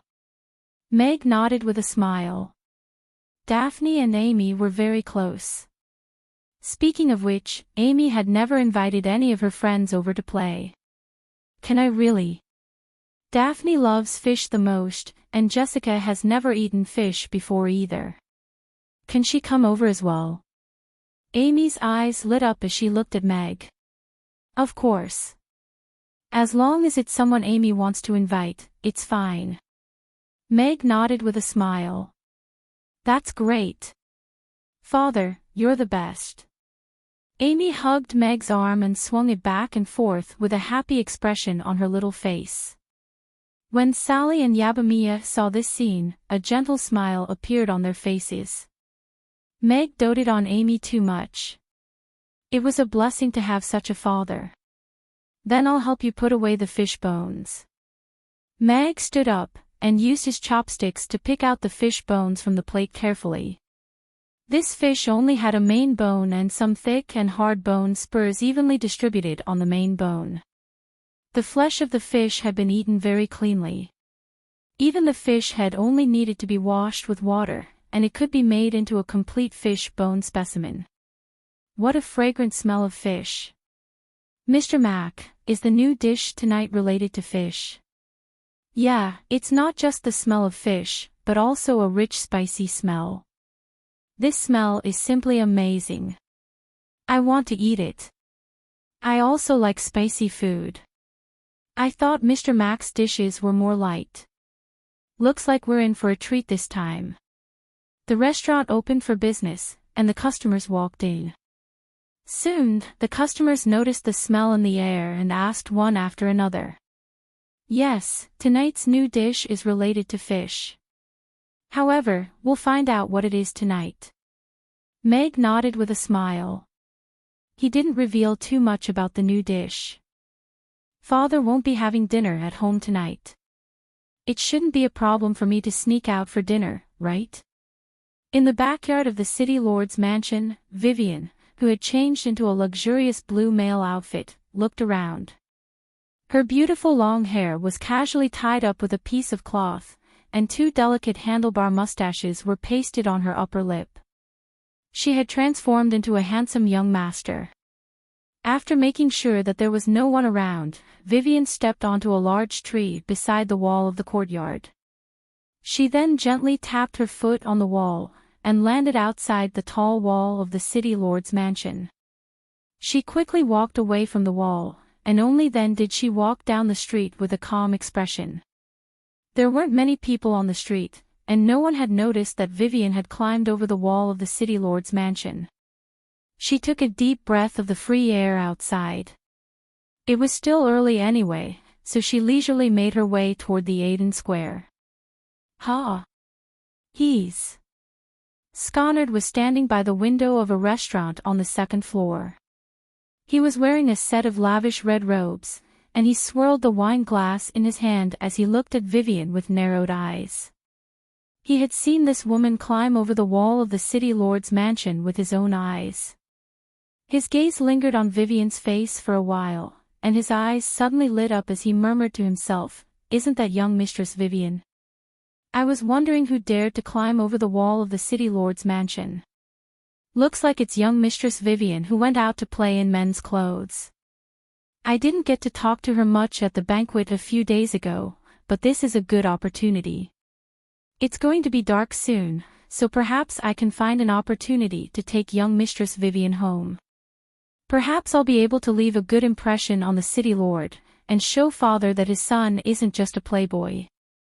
Sconard put down his wine glass, and bade farewell to his friends in the private room before going downstairs.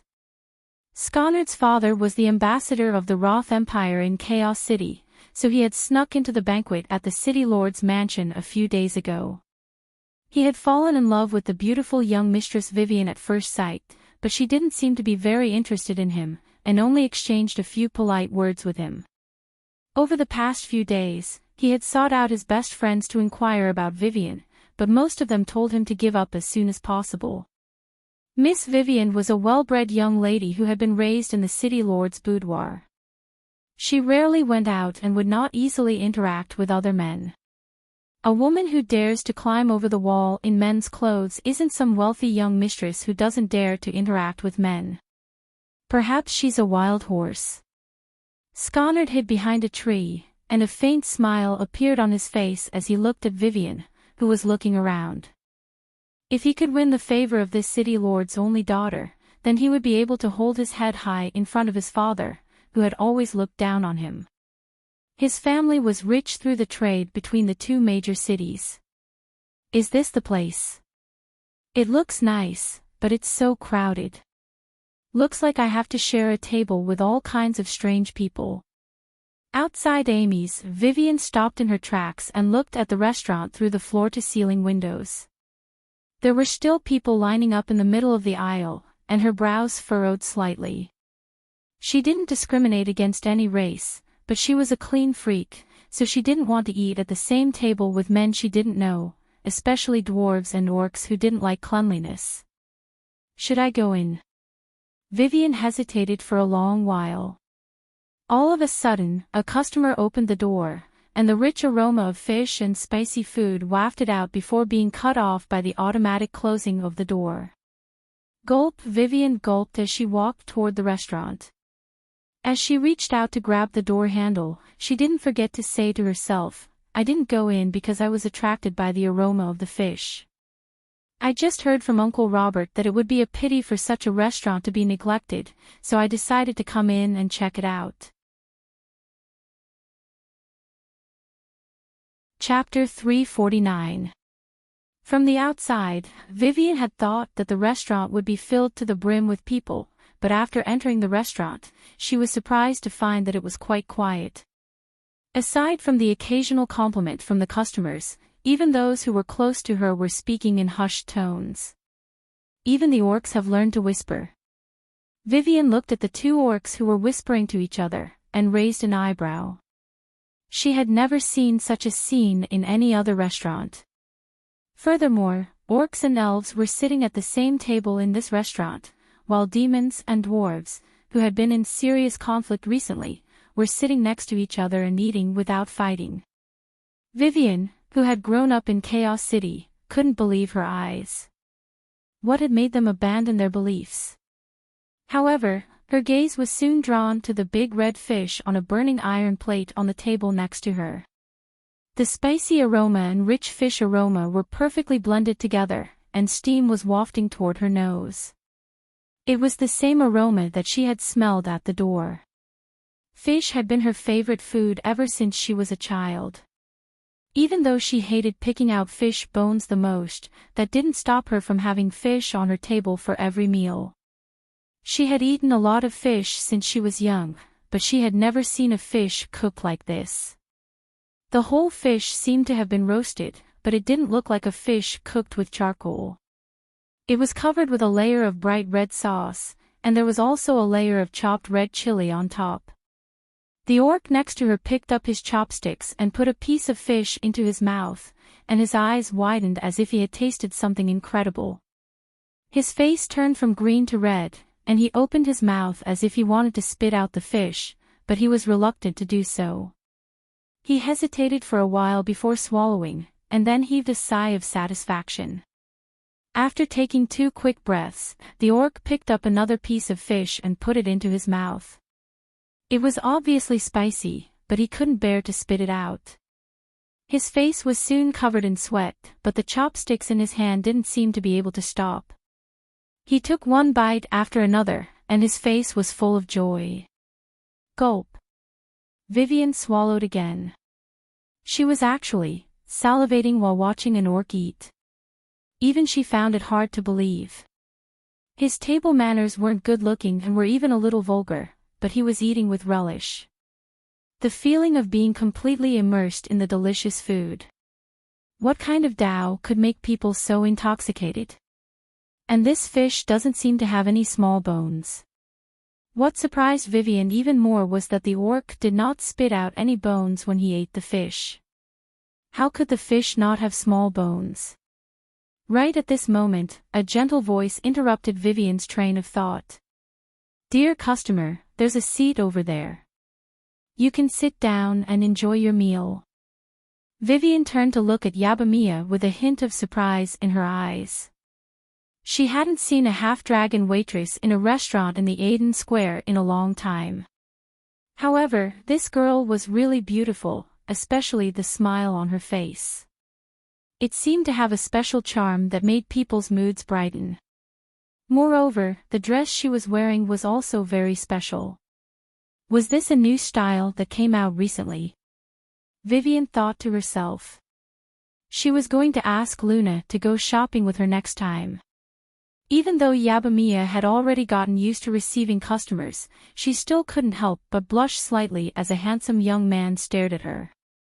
This young man was really handsome, and he also had a mustache just like the owner of the restaurant.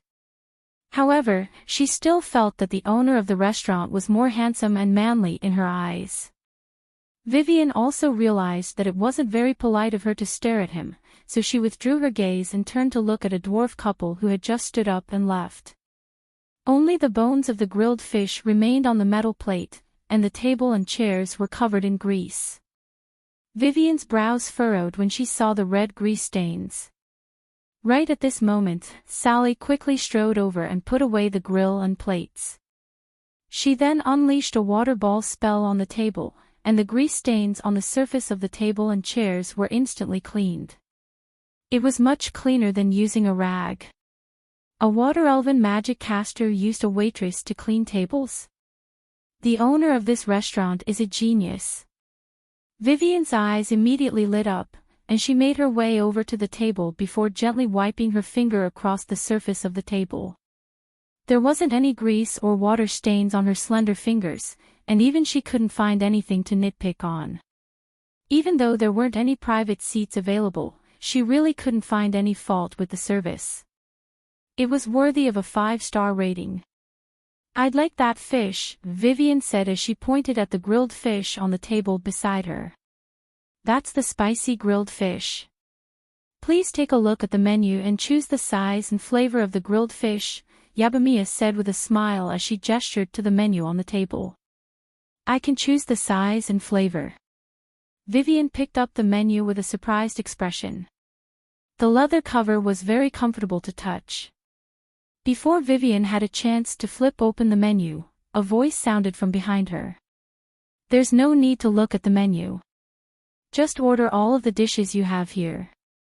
As for this fish, I want the biggest and tastiest one." Sconard made his way over to Vivian with a smile, and said, "I feel like fate has brought us together, so let me treat you to this meal."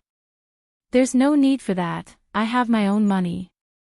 A hint of displeasure flashed through Vivian's eyes as she turned down Sconard. Wasn't this the guy who had tried to pester her at the banquet the other day? He was wearing a vulgar red robe, and she didn't think that she would encounter him here again. However, she had already changed her disguise, so he most likely wouldn't be able to recognize her, right? As such, Vivian wasn't flustered in the slightest. The spicy grilled fish isn't a matter of whether it's delicious or not. Instead, it's a matter of how spicy the dish is. "Please choose the flavor based on how spicy the dish is," Yabamiya said with a smile. Yabamiya said with a smile. She didn't have a good impression of this pompous young master.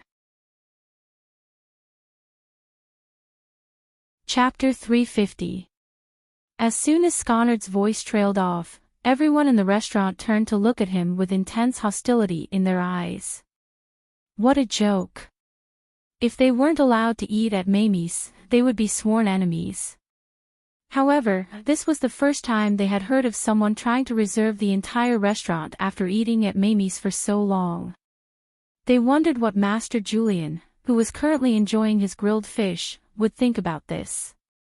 With that in mind, everyone turned to look at Sconard with a hint of intrigue in their eyes. Perhaps his family was rich, but there were no less than 10 people sitting in Mamie's who were just as rich as his father, or perhaps even richer.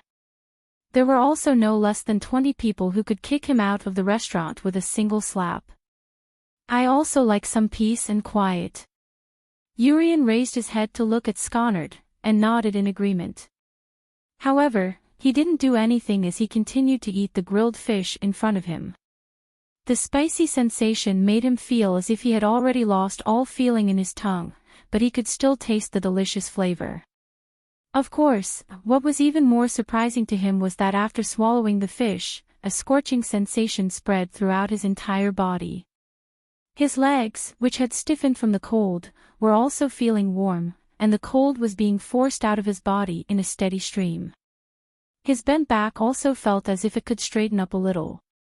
Julian had tried many methods to ward off the cold, such as sleeping on a bed that was made from a piece of 10,000-year fire stone that he had dug out from the bottom of a lava lake, and drinking a cup of flame fruit juice every day, but none of them were very effective.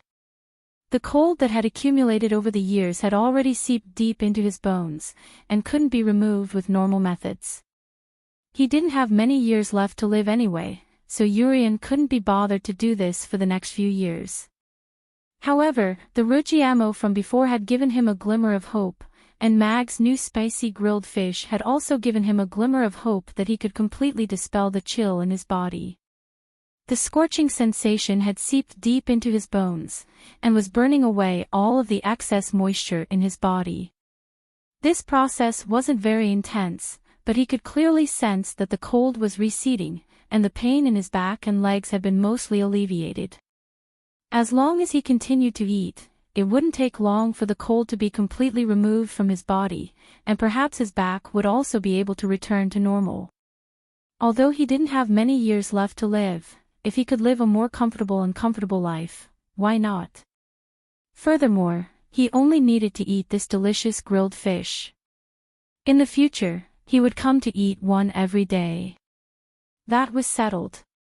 Sconard took a glance at Julian, but didn't take this hunchbacked old man seriously. He enjoyed the feeling of being stared at by so many pairs of eyes. Of course, this was Chaos City, after all, and he knew that he had to keep a low profile. As such, he only asked the owner of the restaurant to invite Julian over, and he would even pay enough to book the entire restaurant. He felt like what he was doing was very gentlemanly and generous. Vivian was the daughter of the city lord, so of course she couldn't dine with demons and dwarves. Sconard couldn't help but feel a little excited at the thought of being able to dine with Vivian. He was most likely going to leave a good impression on her. Is he an idiot? Vivian looked up at Sconard. She only wanted to have a simple meal, but who would have thought that this guy would jump around like a clown in front of her? Furthermore, she was wearing men's clothing, yet this guy was trying to curry favor with her. Vivian was feeling a little strange, and she withdrew her gaze from Sconard with a complex expression as she thought to herself, could it be that this guy likes men? With that in mind, a chill ran down Vivian's spine, and she reflexively tried to distance herself from this guy. What do you think? Sconard looked at Yabamiya with a smug expression, and raised his voice slightly in an attempt to appear more domineering and teach this half-dragon girl a lesson. Well. Yabamiya was at a loss for what to do as she looked at Sconard. She had never encountered a situation like this before, so she didn't know what to do. This customer was clearly very rich, so she didn't want to offend him. My apologies, sir, but our restaurant doesn't have a reservation service. Right at this moment, Meg emerged from the kitchen with a plate of Yangzhou fried rice. He placed it on the table beside him before making his way over to Yabamiya with a smile, and said, also, our restaurant is very expensive, so you might not be able to afford a reservation. All of the customers smiled upon hearing Meg's words. Mr. Mack was indeed Mr. Mack, even his rebuttal sounded so pleasant. That's right, Mamis was very valuable. Vivian looked up at Meg with a hint of surprise, and her eyes lit up. It appeared that this was the genius chef that Robert had been talking about, as well as the interesting student's parent that Luna had been talking about. His short brown hair was clean and tidy, and his mustache gave his chiseled face a hint of a ruffian. His chef's suit was tailored to fit him perfectly, and it didn't give off the feeling of being greasy as normal chefs. Instead, it gave off a clean and comfortable feeling. He does look like a decent chef. Full marks for that mustache. Vivian thought to herself. Compared to the mature yet slightly ruffian Meg, Sconard, who was dressed in a red robe and spoke in a childish manner, was completely unattractive. I'm only here to comment on his appearance, and I'm here to eat. I have no interest in this man at all. Vivian withdrew her gaze. However, she was quite pleased to hear Meg's insults towards Sconard. She didn't think that there would be such an interesting boss. Not only did he reject the offer to reserve the restaurant, he even added, "You can't afford a reservation. You're the boss." Sconard faltered slightly upon hearing Meg's words. He didn't think that his request would be rejected, and he was even mocked by this guy. If he were to let this matter rest, then the image that he had just built up in front of Vivian would be destroyed again. Sconard turned to Meg with a dark expression and said, "I might have more money than you think. I'm reserving this restaurant for sure, just tell me how much it'll cost." This was a small restaurant on the edge of the Aden Square, so even though there were a lot of customers, it couldn't be that expensive. In the worst-case scenario, he could just pay for everyone's meal. He had a lot of gold coins and dragon coins in his purse, so it should be enough to cover the cost. Chapter 351.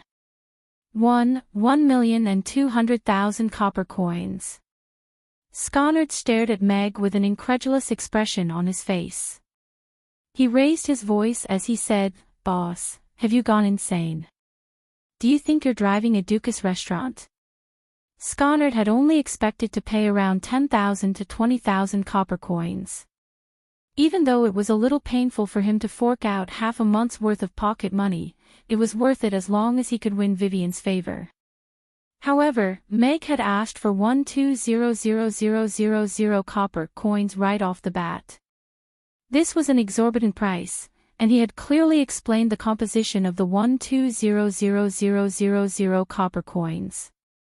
Furthermore, he had clearly stated that he only wanted cash.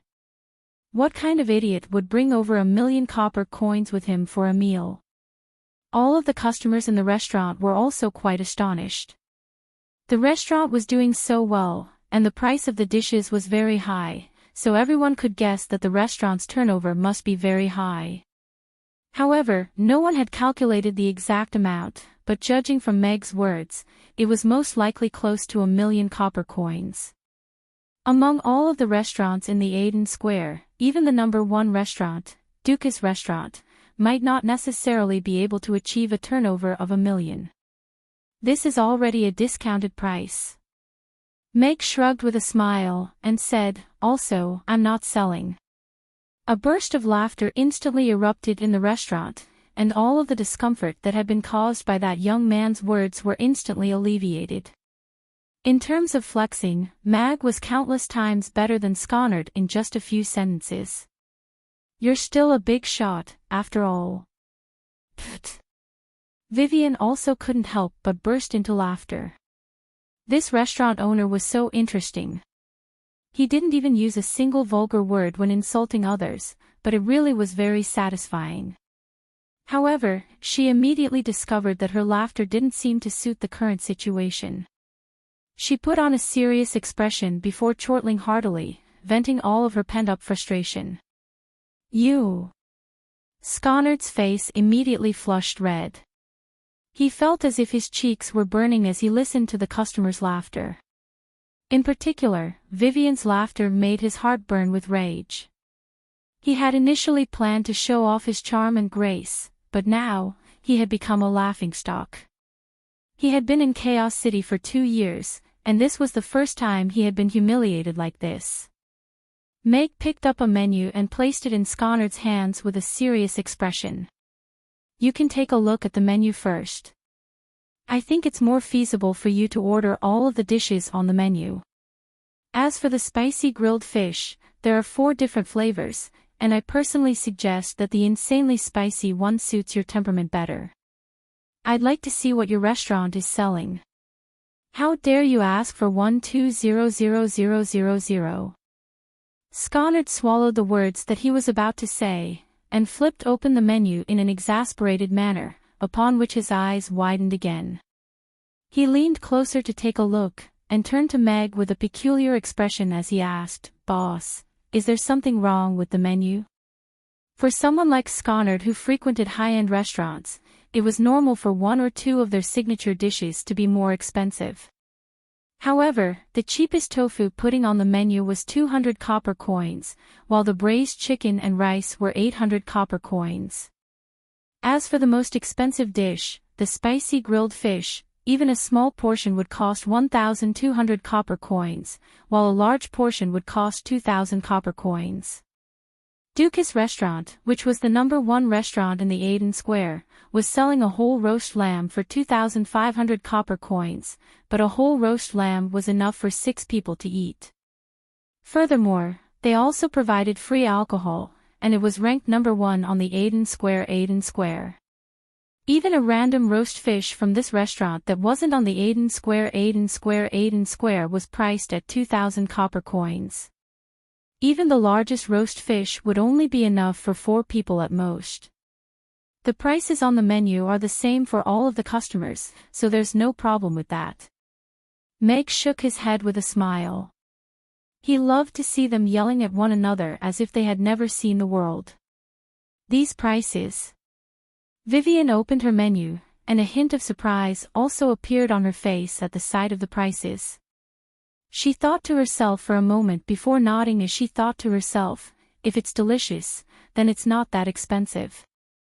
However, with such a high price and such a high volume of customers, even if some customers only order the cheapest tofu pudding, this restaurant's revenue is still going to be insane. It's definitely one of the top restaurants in the Aden Square. It's hard to imagine that this restaurant has only been open for less than a month. If it continues to expand in the future, it won't be difficult for it to surpass Dukas Restaurant and become the #1 restaurant in the Aden Square. Vivian looked up at Meg. Not only had this man ruined the Aden Square's food and beverage rankings this month, he was most likely going to disrupt the entire food and beverage industry in the Aden Square in the near future. Is it really that good? I have to try it to believe it. I'd like a medium spicy grilled fish, and a sweet tofu pudding. Vivian closed the menu, and looked at Meg with a serious expression as she said, I hope the dishes are worthy of the price. Meg looked at Vivian with a smile, and his gaze lingered on her neck for a moment before he replied, I've always set the price of each dish as my goal. I'm sure you'll be satisfied.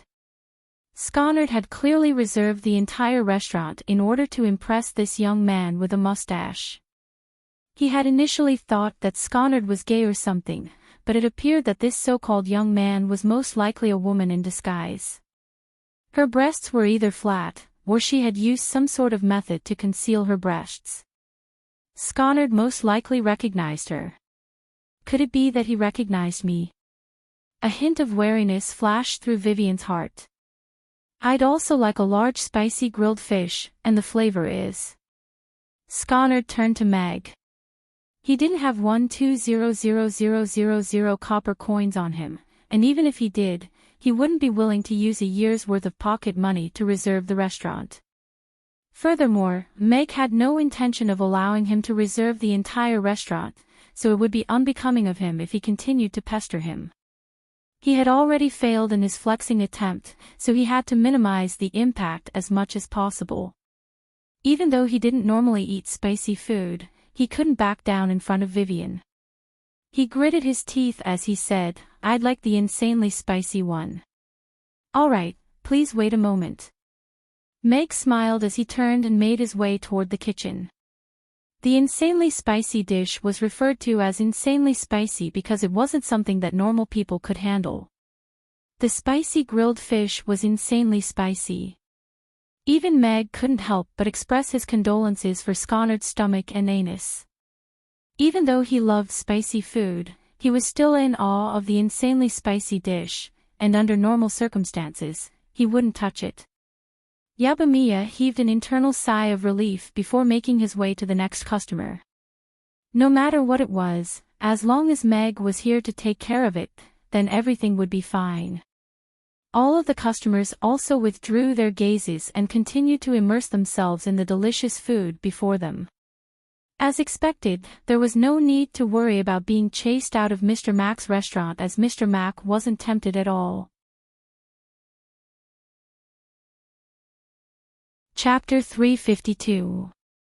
System, my clothes are going to explode if I eat the medium spicy dish. Will I explode if I eat the insanely spicy dish? Meg was a little concerned. The spicy grilled fish had been extremely popular among the customers, but most of them had ordered the mildly spicy and medium spicy dishes. Julian was the only one who ordered the super spicy dish, and after taking his first bite, a cloud of steam rose up from his entire body, creating a mystical atmosphere in the corner of the restaurant. Even Meg was a little stunned. As for the insanely spicy dish, that was the first one he'd ordered. Please don't question the safety of the ingredients provided by the system. The system's serious voice sounded before it continued. The ingredients for the spicy grilled fish have all been optimized and nurtured by the system. The iridescent scale grass carp is a combination of the outstanding characteristics of grass carp and large yellow croaker, and is rich in protein and trace amounts of selenium, which can slow down aging and replenish nutrients. The small Chow Tian chili pepper is a cross between high-quality millet chili and Chow Tian peppers, and is grown on the Poison Flame Island of the Demon Islands. It's roasted by poisonous flames once a day to filter out the poisonous gases and absorb the heat imbued within the poisonous flames, so it's very effective in dispelling cold energy. The icy heart pepper is grown in the northernmost region of the Roth Empire, and it's spicy yet slightly cold. Cooking them together can effectively neutralize the heat in the small Chow Tian chili pepper and prevent excessive consumption of it from harming the body. That's why you're charging 600 copper coins for a small grilled fish. Meg pursed his lips. He felt a lot more at ease after hearing the system's introduction. It appeared that even the insanely spicy dish wouldn't cause any harm to the body. The price of the dish is at least twice that of the ingredients, so the higher the price, the more you'll like it. The system's disdainful voice sounded. Who said that? I want to bring delicious food to everyone, but life is so difficult, so I can only set the price like this. Meg put on a serious expression before placing the 2 portions of grilled fish into the oven, and continuing to cook the braised chicken and rice. Father, Ugly Duckling ate all of my fish bones. Can I beat it up? Amy was holding a box in one hand and Ugly Duckling in the other as she stood at the door with an angry expression. Mag turned around. The box in Amy's hand was the one he had made for her in the afternoon to store the fish bones. However, the fish bones that were originally fixed in the box were now left with only the main bone and the fish head. Meow, Ugly Duckling raised its head and cried for help at Meg with a pitiful expression. However, it didn't sound very confident, so it appeared that it really was the culprit. Symbolically teach it a lesson. Meg looked at the fish bone, and couldn't help but burst into laughter. He had spent a lot of time cleaning and tidying the fish bone before carefully fixing it with a needle and thread. He didn't think that Ugly Duckling would gnaw on it to such an extent. It appeared that he had underestimated a cat's desire for fish. Meow, meow, Ugly Duckling still wanted to save itself, but Meg had already turned around. He had no intention of saving it. All right. After getting Meg's permission, Amy nodded solemnly. She put the box in her hand aside, and then put Ugly Duckling on the high stool. She pinched Ugly Duckling's chubby face with both hands, and said with a serious expression, Ugly Duckling, do you know what you did wrong? Meow, Ugly Duckling hurriedly nodded, and looked at Amy pitifully with its big sapphire eyes. What did you do wrong? Amy asked again. Ugly Duckling turned to look at the fish bones in the box on the ground, and pointed at them with its little paw with a reluctant look in its eyes. Do you think you left some for me? Amy turned its face back to her. Meow, Ugly Duckling nodded subconsciously, but then quickly shook its head. Ugly Duckling. You really thought that? Amy was a little angry. She put her little hands on Ugly Duckling's face and rubbed its head angrily. What an obedient kitten. What an adorable little half-elf girl. Vivian looked at Amy and Ugly Duckling, and her eyes immediately lit up. She looked at Amy from head to toe. She had to be the little half-elf girl named Amy that Luna often mentioned. They're very adorable, but I definitely don't want to hug them. Naughty children are the most annoying. Vivian quickly withdrew her gaze, and thought to herself. All of the customers were also looking at this scene with benevolent smiles on their faces. Aside from Mr. Mac's unforgettable food, it was also very interesting and heartwarming to see Amy play with her little orange kitten. Both of them were so adorable, and no matter what they did, they were very adorable. Sconard sat across from Vivian, and opened his mouth several times, only to shut it obediently at the sight of Vivian's serious expression. He was usually very eloquent in front of women, but he didn't dare to say anything in front of Vivian today. Vivian's status was one of the reasons why he didn't dare to say anything, and another reason was that she was wearing men's clothing, so he didn't know whether to treat her as a man or a woman. Vivian's gaze lingered on Amy for a while before quickly turning away, and it appeared that she didn't like children. Sconard's eyes lit up, and he smiled as he said, "Naughty children are the most annoying. I have to teach them a lesson almost every day to teach them how to behave. They're so adorable, and they're only teaching naughty kittens a lesson.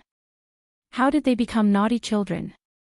Vivian pursed her lips as she looked at Sconard, and said, "Besides, before teaching others how to behave, shouldn't they learn how to behave first?"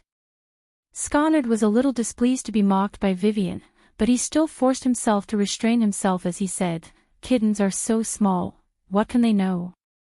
Even though they did something bad, shouldn't they be forgiven under these circumstances? Even little girls know that they have to be punished for their mistakes. They have to teach them to correct their mistakes." Vivian pursed her lips and didn't say anything else. She had no interest in this young master of the Roth Empire's ambassador's family. He was just an arrogant and boring person. In comparison, the owner of this restaurant was a lot more interesting. Looks like the insanely spicy level isn't enough. Meg tossed another handful of fish into the pot. He was also very adept at teaching naughty children a lesson, especially naughty children like this one who hadn't been taught well since they were young. "Here's your grilled fish, please enjoy." Yabamiya placed a medium-sized grilled fish in front of Vivian with a smile on her face. "Thank you." Vivian nodded as her attention was completely drawn to the grilled fish in front of her. The fish was about the size of a palm, and was around 30 centimeters in length. It was enough for 2 people to eat.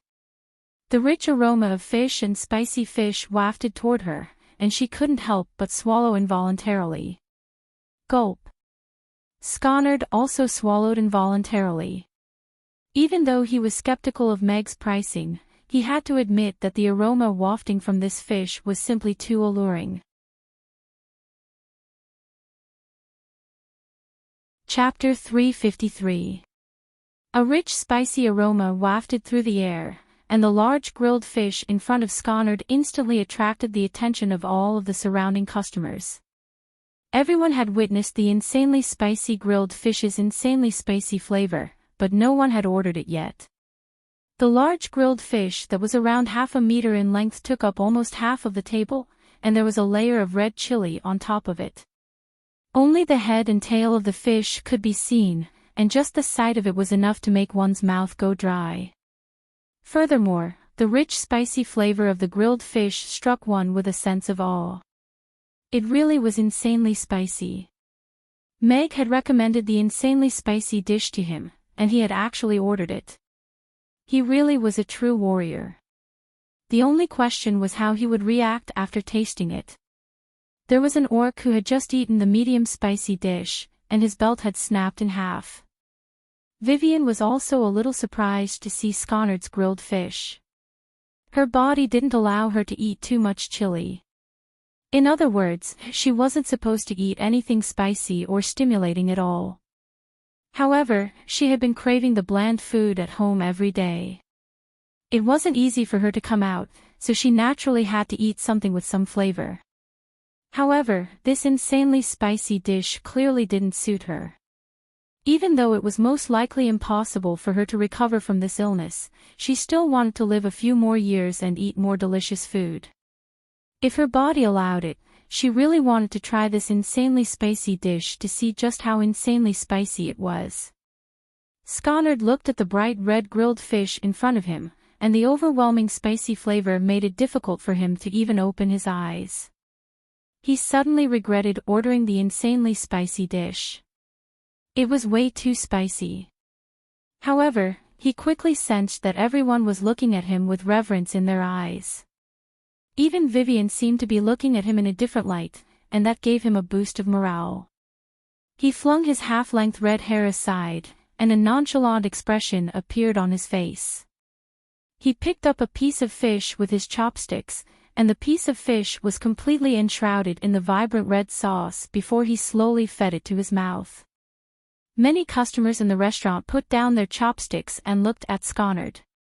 In the kitchen, Meg was scooping the Yangzhou fried rice into a bowl, and he was also looking at Sconard with great interest. He also wanted to know how the insanely spicy dish would react. Vivian's outstretched chopsticks faltered momentarily before slowly withdrawing them as she looked at Sconard with raised eyebrows. She didn't think that Meg had any good intentions in recommending the insanely spicy dish to him. Sconard appeared to be a mild-tempered man, but he was definitely not an honest man. Sconard was very happy to be the center of attention. Even though it was a little awkward that he had failed to reserve the entire restaurant, he had successfully attracted Vivian's attention by ordering the insanely spicy dish that no one else dared to order. Isn't it just a little more chili? Let me conquer this so-called insanely spicy. Sconard declared with a disdainful expression before placing the piece of fish into his mouth. Boom! The spicy sauce melted in his mouth, and Sconard felt as if a voice had suddenly exploded in his mind.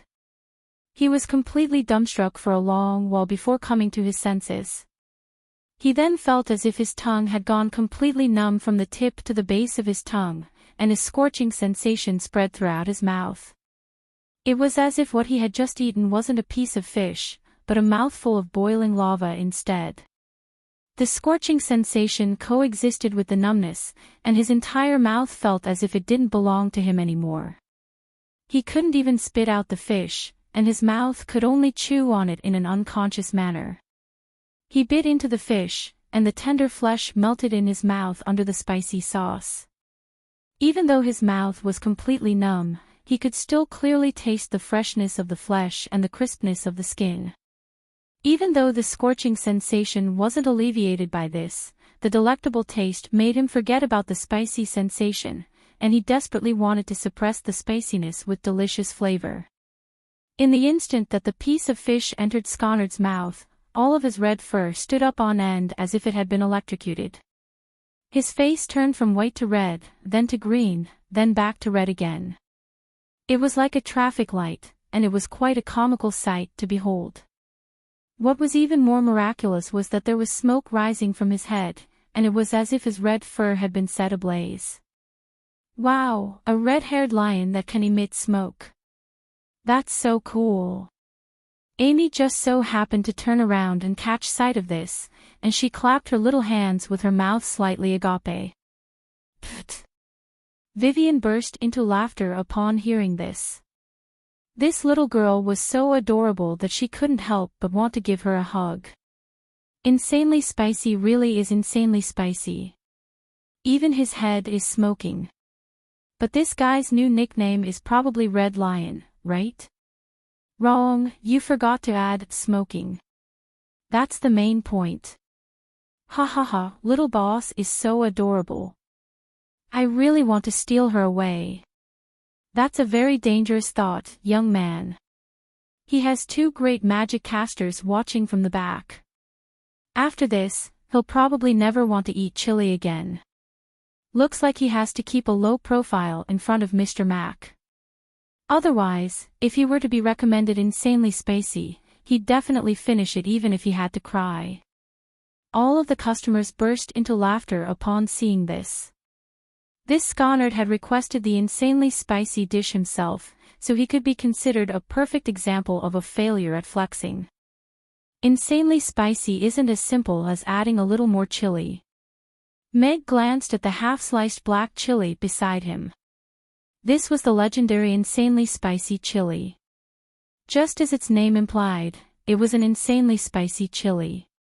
It was a version of the insanely spicy chili that the system had modified using the poisonous tongue of the Nagas. Aside from the fact that it contained an extremely high amount of capsaicin, the system had also modified the chili to greatly reduce its irritation and damage to the human body.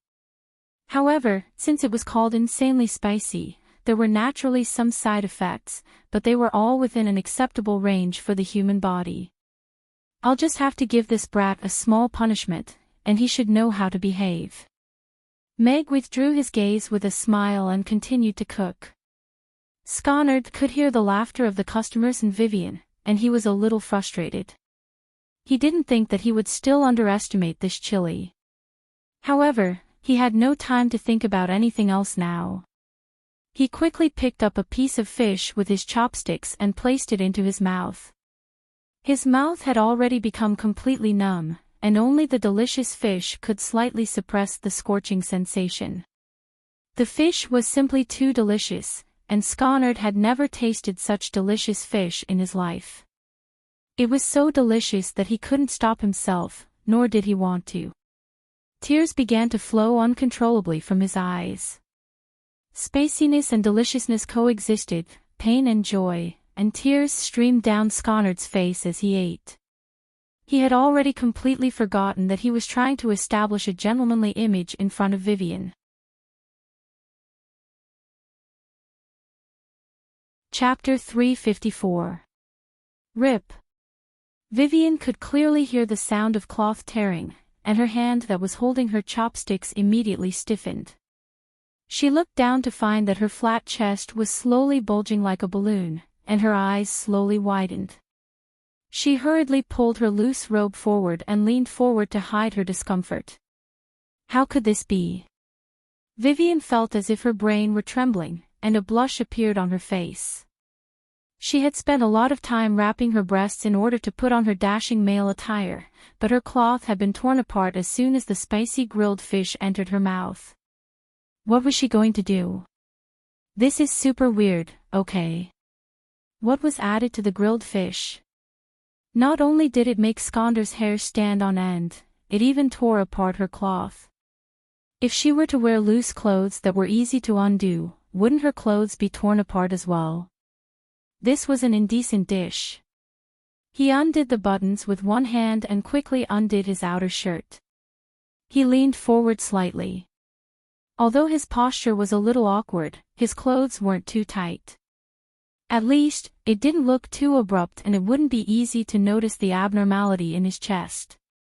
The sound of cloth tearing was very soft, and Skandar was completely immersed in the insanely spicy grilled fish. The other customers weren't paying any attention to her, and she heaved a sigh of relief. She turned her attention back to the grilled fish in front of her with glowing eyes. The spicy sauce gave her a spicy sensation that wasn't present in normal spicy dishes. Furthermore, unlike the pure spiciness that she usually ate, this spiciness was fragrant and spicy, making it irresistible to her. Within the sauce was a crispy fish skin, and it was extremely crispy. She gently bit into the fish skin, and the fish meat was extraordinarily tender. After absorbing the spicy flavor, the freshness of the fish meat hadn't been ruined in the slightest.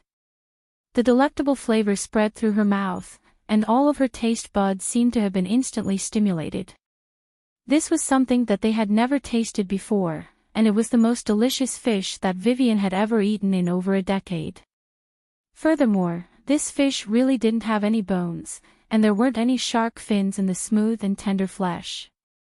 The delectable flavor reminded Vivian of the large sea fish that her father's friend had brought to her from the seaside not long ago. That fish was also very delicious and didn't have any bones, but it had been stewed into a soup by the cook, and it was completely incomparable to this spicy grilled fish. Was 1,600 copper coins apiece expensive?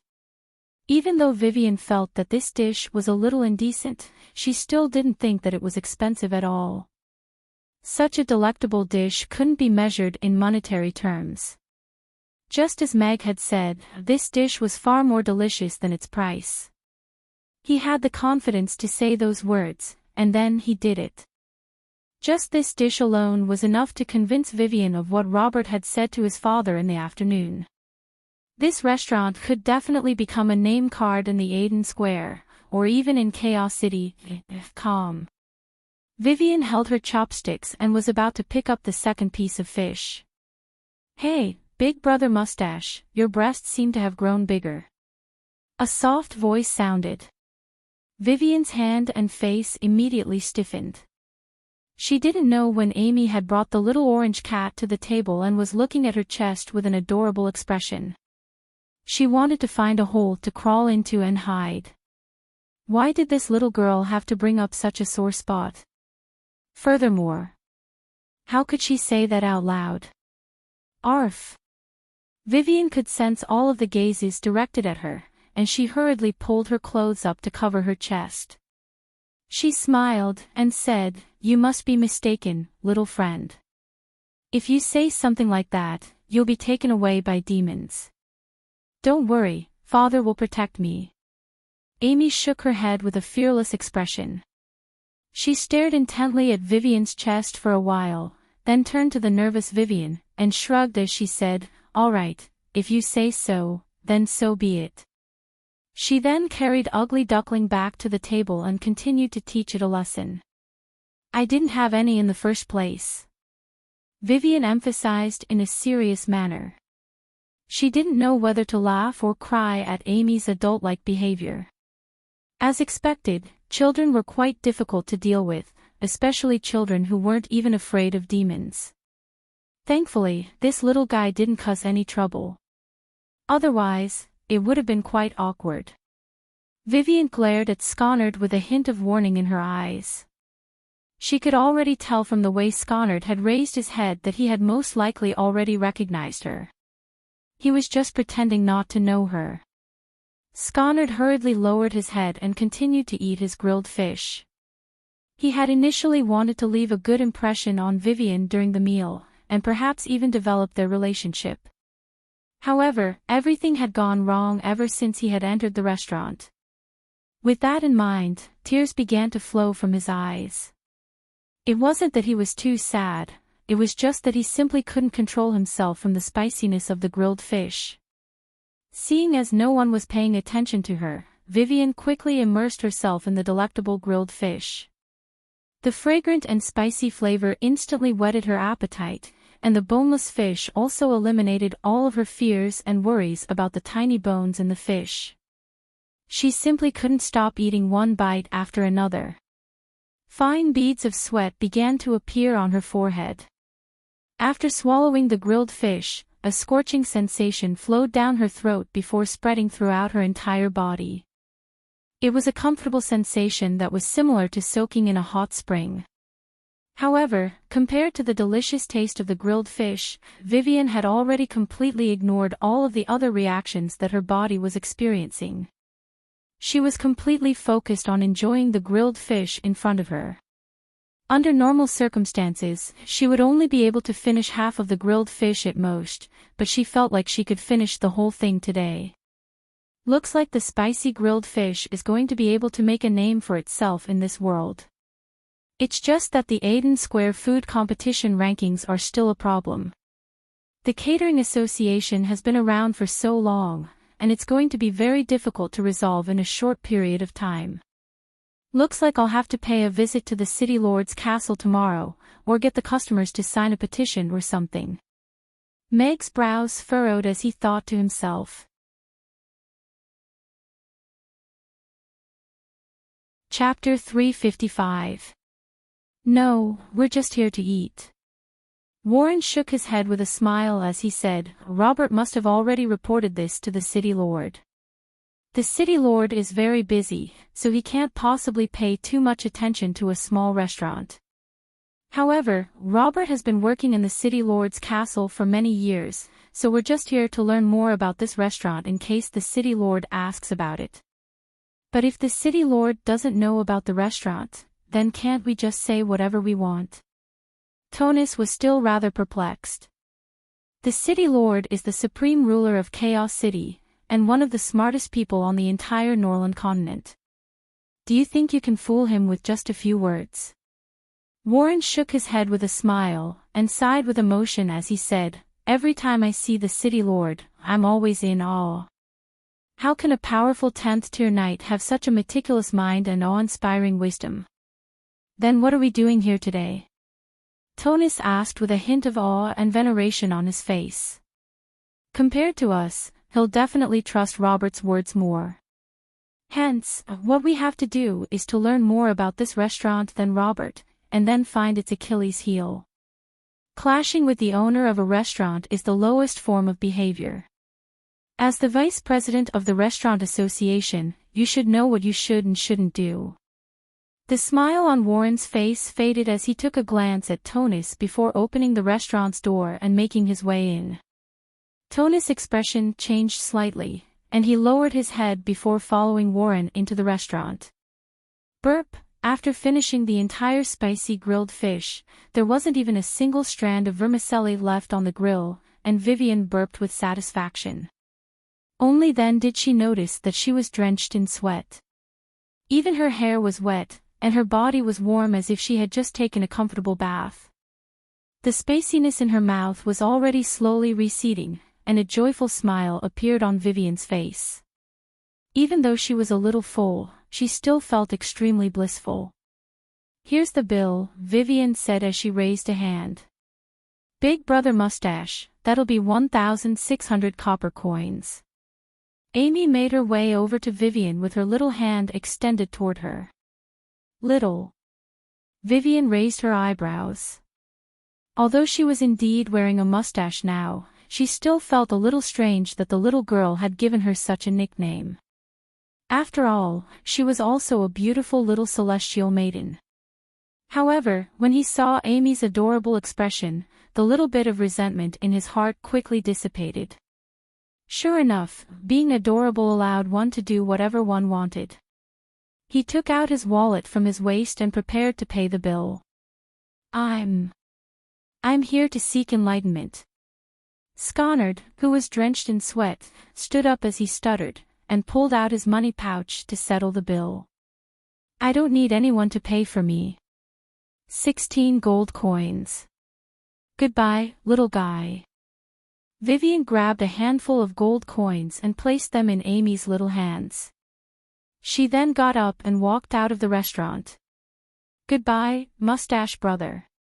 Amy nodded before turning to Sconard and asking, "Smoking Red Lion, are you going to pay the bill as well?" "The total is 2,000 copper coins. A red lion that can emit smoke." Sconard's eyes widened. Since when had he been given such a weird nickname? However, he looked at Vivian's departing figure, then at the half-eaten grilled fish in front of him. His numb tongue and scorching throat were both yearning for more grilled fish, and he hesitated momentarily before sitting down and continuing to eat. In that instant, neither Vivian nor the young mistress of the city lord's castle could stop him from continuing to eat the grilled fish. His body's instinctive desire had already overtaken his rationality. There was no way he could resist the combination of delicious and spicy food. Vivian was just about to leave the restaurant with a ticket when she bumped into Warren and Tonis, who had just opened the door. A hint of surprise flashed through her eyes, and she lowered her head as she walked past them. Only after exiting the restaurant did she turn around and murmur to herself, "Isn't that Fatso the president of the catering association? Didn't he just remove this restaurant from the rankings today? Why is he here as well? This restaurant deserves a 5-star rating regardless of whether it's the environment, service, or taste. It's always filled to the brim with customers. A dish as delicious as the spicy grilled fish should be at the top of the Aiden Square food rankings board. I have to go back and talk to father about this. If the owner doesn't want to open his restaurant anymore, where else am I going to find such delicious grilled fish in the future? I'm only doing this because of the delicious food. It has nothing to do with the owner and his friends," Vivian said in a serious voice. A gust of autumn wind blew past, and her clothes were drenched in sweat, causing her to shiver. She quickly hailed a horse-drawn carriage, and went straight back to the city lord's castle. The decor is quite elegant, and the layout isn't too cramped. However, there's no racial segregation, and there's no restriction on the identity or race of the customers, so some customers might feel uncomfortable. There really are a lot of customers, and the restaurant is already full. There's still a steady stream of customers lining up. There are a lot of customers, but it's not very noisy, and the environment is a 5-star rating. Warren walked into the restaurant, and began to appraise the restaurant as he appraised it in his heart. Yabamiya made her way over to Warren with a smile, and said, "Hello, there are a lot of customers in the restaurant right now, so you might have to wait a while for your meal." "Well, okay." Warren nodded before turning to Yabamiya with a hint of surprise in his eyes.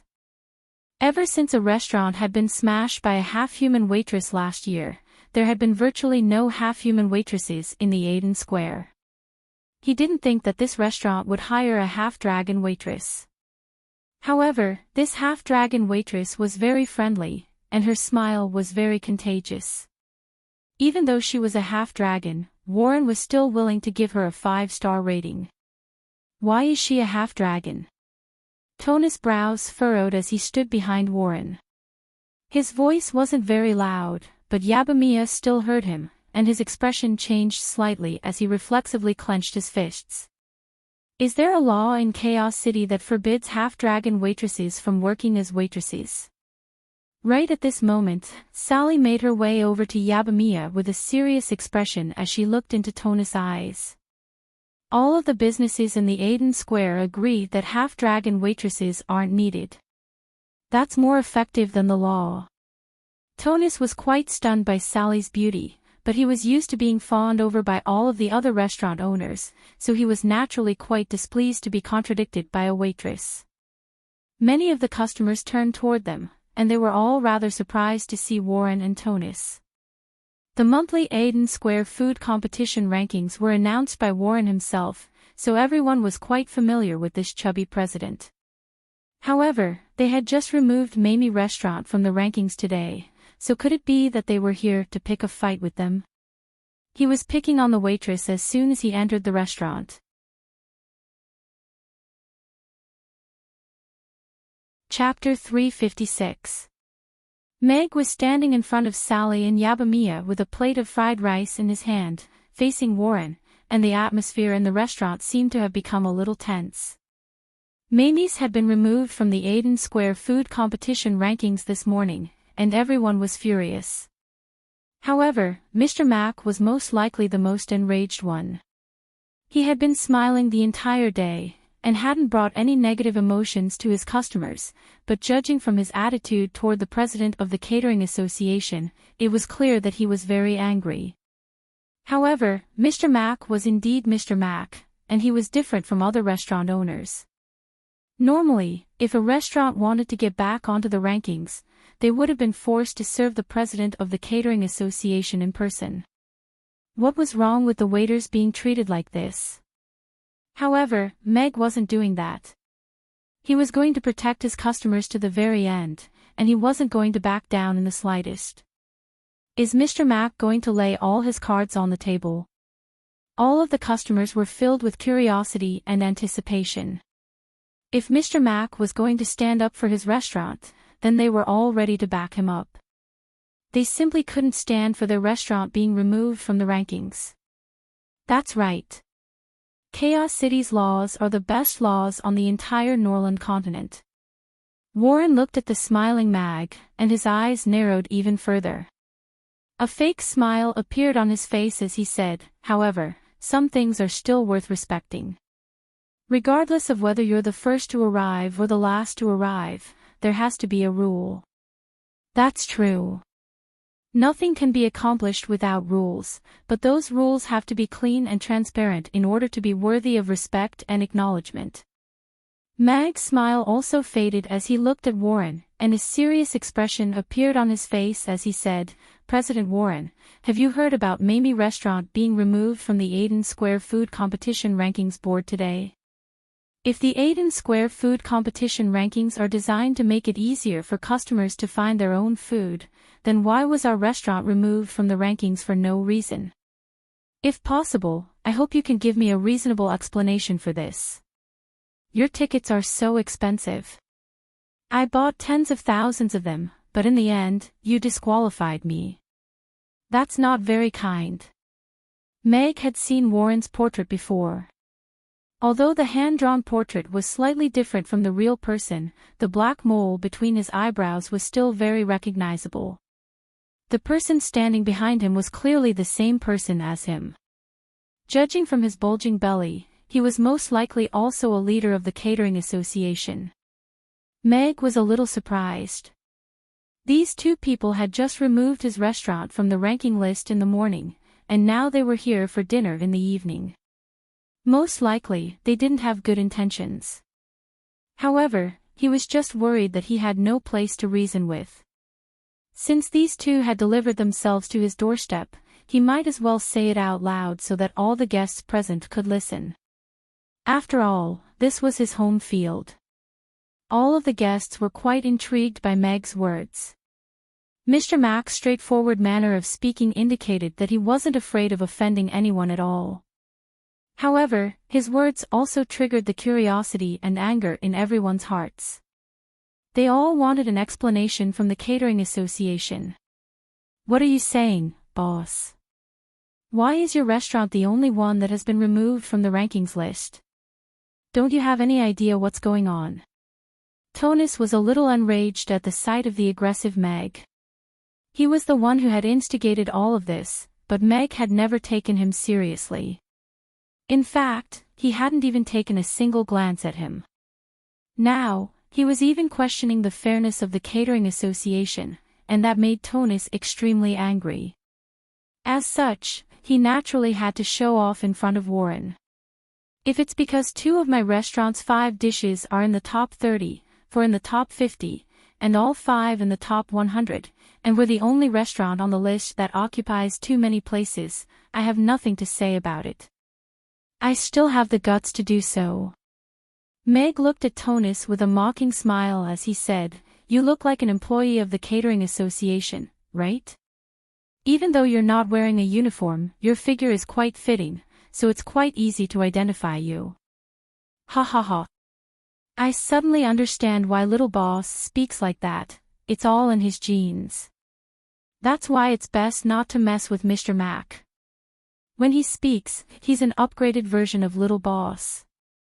All of the guests looked at Tonus and Warren upon hearing Meg's words, and they couldn't help but burst into laughter. They didn't think that the normally gentle and amiable Mr. Mack would have such a sharp tongue. Normal people wouldn't be able to handle it. You. Tonus was so enraged that all of the fat on his body was trembling. He was used to being praised, so he didn't know how to respond to this sudden attack. As the supervisor and guide of Chaos City's Catering Association, the employees of the Catering Association have to come into contact with delicious food. Only after tasting the food can we serve it to our customers with confidence. This is the conscience of the Aiden Square food competition. After eating so many different types of delicious food, one's figure naturally becomes like this. I've never thought of this as shameful fat.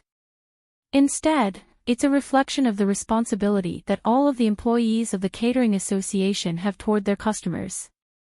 This is the conscience of the Catering Association. Warren looked at Meg with a serious expression, and spoke with a hint of inviolability in his voice. Meg looked at Warren, and his eyes gradually lit up. Compared to Tonus, whose verbal skills were virtually non-existent, this president who had reformed the Catering Association and raised it up to where it was today really was a shrewd individual. He was able to turn all of his fat into a conscience. Not only did he have no choice, but he also displayed a sense of responsibility. He had instantly turned the tables on the Catering Association, and was a rare opponent for Meg. Meg smiled and said, "If you have too much fat, it can easily lead to heart disease or myocardial infarction. If that's the case, your conscience will be quite painful, just like what I'm feeling right now." Not missing out on any of the dishes is the Catering Association's promise to our customers. For that, all of the employees of the Catering Association, including myself, are willing to do everything in our power, including sacrificing our health and lives. A smile also appeared on Warren's face as he looked at Meg and said, "I was the one who made the decision to remove your restaurant from the rankings. We received many complaints from customers and restaurants, so we had to remove your restaurant from the rankings first. Vice President Tonis and I came here tonight with the intention of not missing out on any of the restaurants with potential. However, it seems that the boss doesn't seem to be very welcoming of us." As if I'd believe that. Meg chuckled coldly in his heart. There was a reason why this guy had been able to control the Aiden Square food competition for so long. His words had completely dispelled all of the doubts and mockery that he had harbored, and it was difficult for him to refute them. However, seeing as they had come here specifically to eat, things would be much easier. If they said that the food wasn't good, then they wouldn't be able to stop eating, and that would be a huge slap to the face.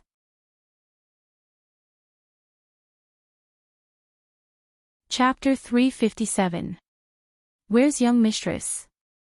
In a pink room in the city lord's castle, Michael took a glance at the long pillow wrapped under the blanket before turning to the two female servants with their heads lowered with a slightly angry expression. Young mistress. Young mistress said she wasn't feeling well in the evening, and wanted to sleep, so we helped her sleep, and then this happened. We don't know where young mistress went either, the woman on the left said in a slightly frightened voice. The maid on the left said softly. Her expression was a little scared. Although the young miss ran out like this every time, and in the end, the master would not blame them for the matter, but standing in front of the angry city lord, not many people could remain calm. Perhaps young mistress went out to eat again. She should be back soon, the woman on the right chimed in. She was closer to Miss, so she knew that Miss was going to sneak out to eat today. However, she didn't expect that master, who had said that he wouldn't go home for dinner tonight, suddenly came back early and asked her to have dinner with Madam. That was why the current situation happened. You two can go now. I'll wait for her here. The anger on Michael's face receded, and he waved a hand at the two of them with a resigned look in his eyes. He was well aware of his daughter's temper. She didn't even listen to him, so what could two little maids do to her? Yes. The two maids hurriedly left the room, and carefully closed the door behind them. This child must be craving food again. She's taken too many medicines because of this illness, and there are too many things that she can't eat. Where can I find the medicine that can cure this illness? Michael sighed in the dimming room, and the wrinkles at the corners of his eyes became even more pronounced. This powerful city lord of Chaos City in the eyes of others seemed to be a little tired and old. Boss is so nice. Yabamiya looked at Meg's back with a warm feeling in her heart. It seemed that as long as she stood behind Meg, all of the doubts about her identity wouldn't hurt her. It was like a large umbrella that shielded her from the storm. Sally glanced at Yabamiya before heading to the kitchen with the plate in her hand. This was probably why she felt like she was gradually getting used to this place.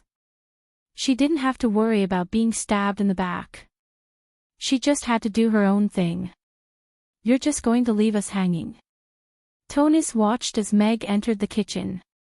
He thought that Meg would at least arrange for them to sit down first, but it seemed like he had no such intention. Instead, he asked them to line up like ordinary customers. Just relax and be a guest. Who knows, we might really be able to eat something different today. Warren, on the other hand, appeared rather calm as he swept his gaze across the faces of the customers. Their expressions when they were enjoying the food would never lie. Back then, when he followed Lori from restaurant to restaurant, Lori would teach him how to observe the expressions on the customers' faces when they were enjoying the food. This was an important reference for the gourmet rankings. The food that could bring enjoyment to the customers was the real delicacy. However, the expressions on the faces of the customers in the restaurant were rather surprising to him. He had never seen any restaurant where all the customers were immersed in the food before them with expressions of uncontrollable joy and enjoyment. Everyone was enjoying the food that they had been looking forward to, and their expressions revealed everything. This was an almost impossible scene, yet it had taken place in this restaurant. Soon, Sconard, who was munching away at a grilled fish, attracted Warren's attention. The fish was a little ridiculously large, and it was quite apparent from the size of the fish that it had been in the past. However, this ordinary-looking young man was almost finishing the entire fish. What was even more peculiar was that as the young man ate, white smoke was rising from his head. His clothes looked as if they had been soaked in water, and his lips were swollen to the point of turning purple. However, the chopsticks in his hand didn't seem to be able to stop. He was panting heavily as he ate, completely immersed in his own world of grilled fish. What kind of fish is that young man eating? Warren turned to Yabamiya with a curious look on his face. This was a cooking method that he had never seen before, and it was also the first time that he had seen a dish being cooked in such a manner.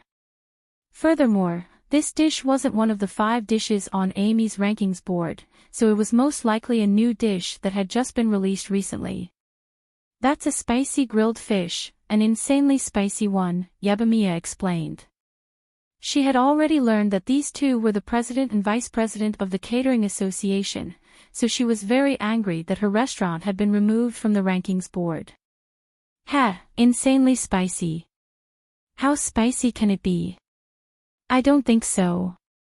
Tunney's pursed his lips with disdain. I don't know exactly how spicy it is, either. You'll know once you try it, Yabamiya replied with a smile. Tunney's felt as if he had been looked down upon by Yabamiya, and he immediately agreed, all right, then I'll have an insanely spicy one. There are 3 sizes of spicy grilled fish, small, medium, and large. Which size would you like? Yabamiya asked. Tunney's hesitated momentarily before replying, I'll have a medium one. All right, we'll start serving the dish after you've taken your seat. Yabamiya nodded in response.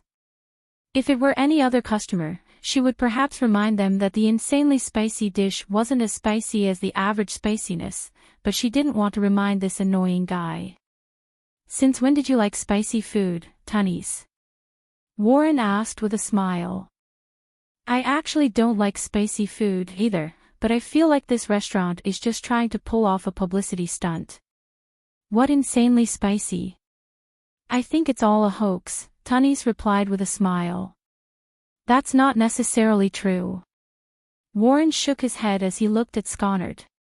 However, seeing as this young man wasn't willing to put down his chopsticks even though it was so spicy, it had to be an extremely delicious dish. After waiting for a long while, Warren and Tunney's finally found a seat. They sat down across from a tall and broad minotaur demon, and Tunney's wiped the cold sweat from his forehead. He was feeling extremely pressured even without doing anything. Thankfully, the demon beside him was immersed in a bowl of tofu pudding, and had no intention of paying any attention to him. Tunney's, what else would you like to have aside from grilled fish? Warren flipped open the menu. He was already aware of the price of the dishes, so he wasn't too surprised by the price.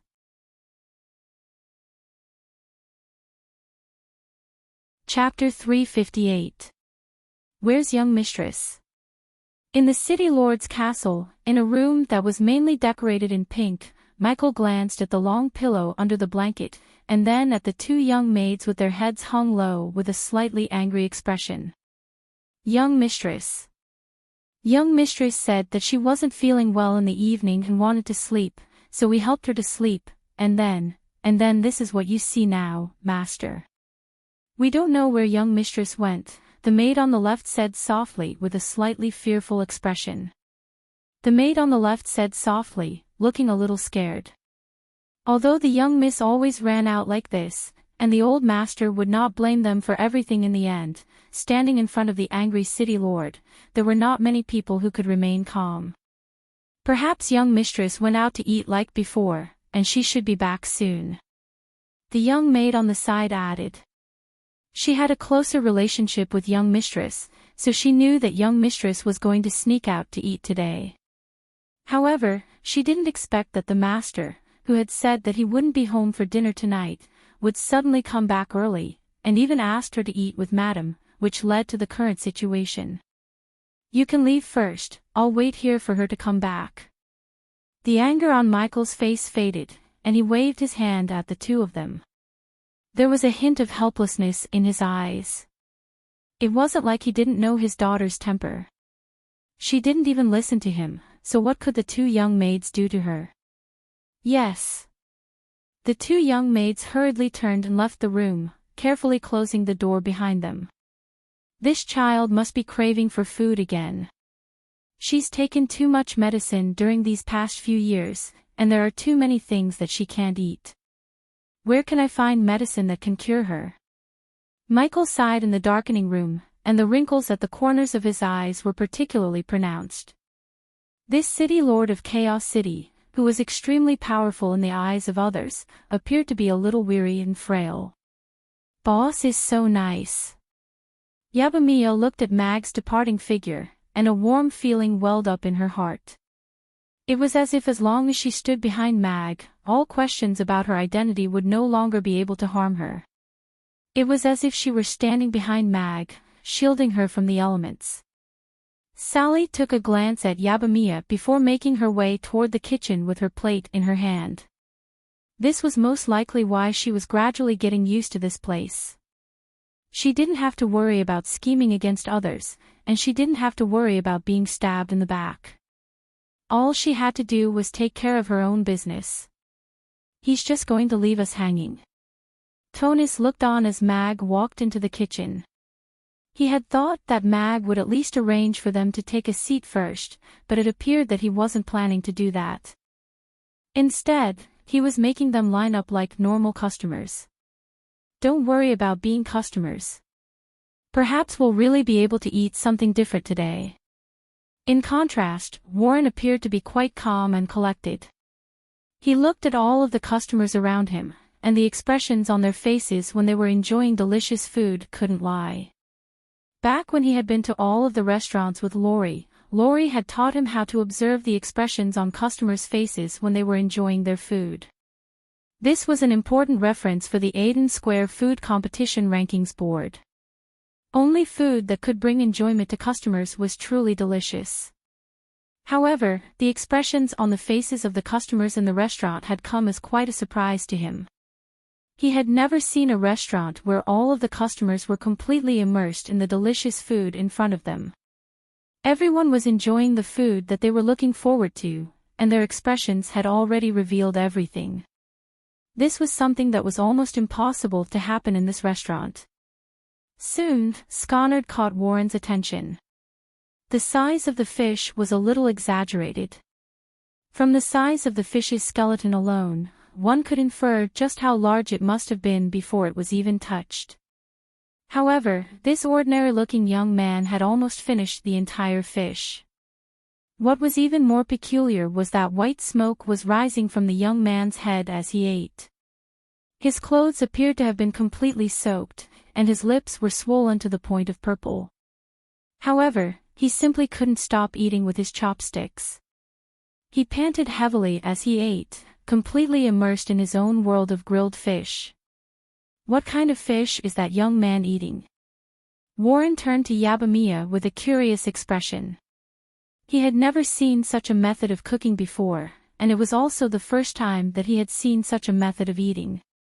Furthermore, this dish wasn't one of Mamie Restaurant's top 5 dishes, so it was most likely a new dish that had only been released recently. That's a spicy grilled fish, insanely spicy. She had already learned that these two were the president and vice president of the Catering Association, and she was very angry that their restaurant had been removed from the rankings.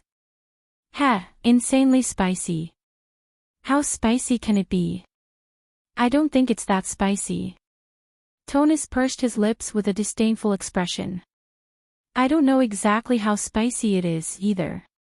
You'll know once you taste it, Yabamiya replied with a smile.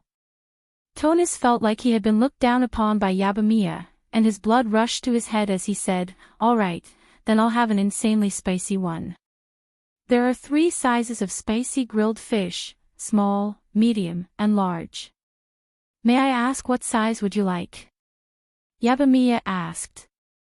"I'll have a medium-size one," Tonus replied after a brief hesitation.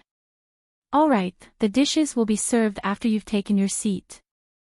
Yabamiya nodded in response.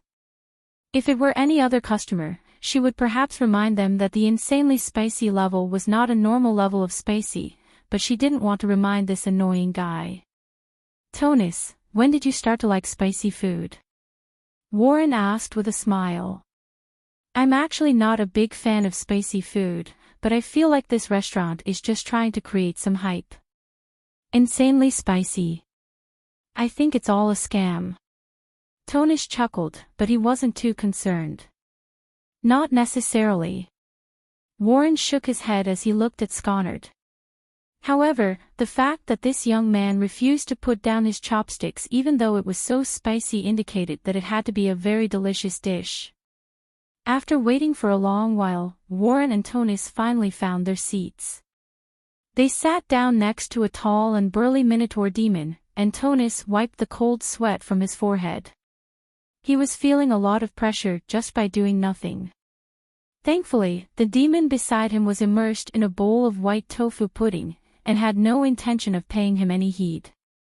"Tonus, what would you like to eat aside from grilled fish?" Warren flipped open the menu, and due to the fact that he was already aware of the prices of the dishes, he wasn't all that surprised by the prices.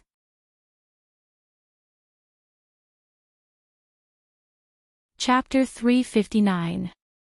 Is it really that good?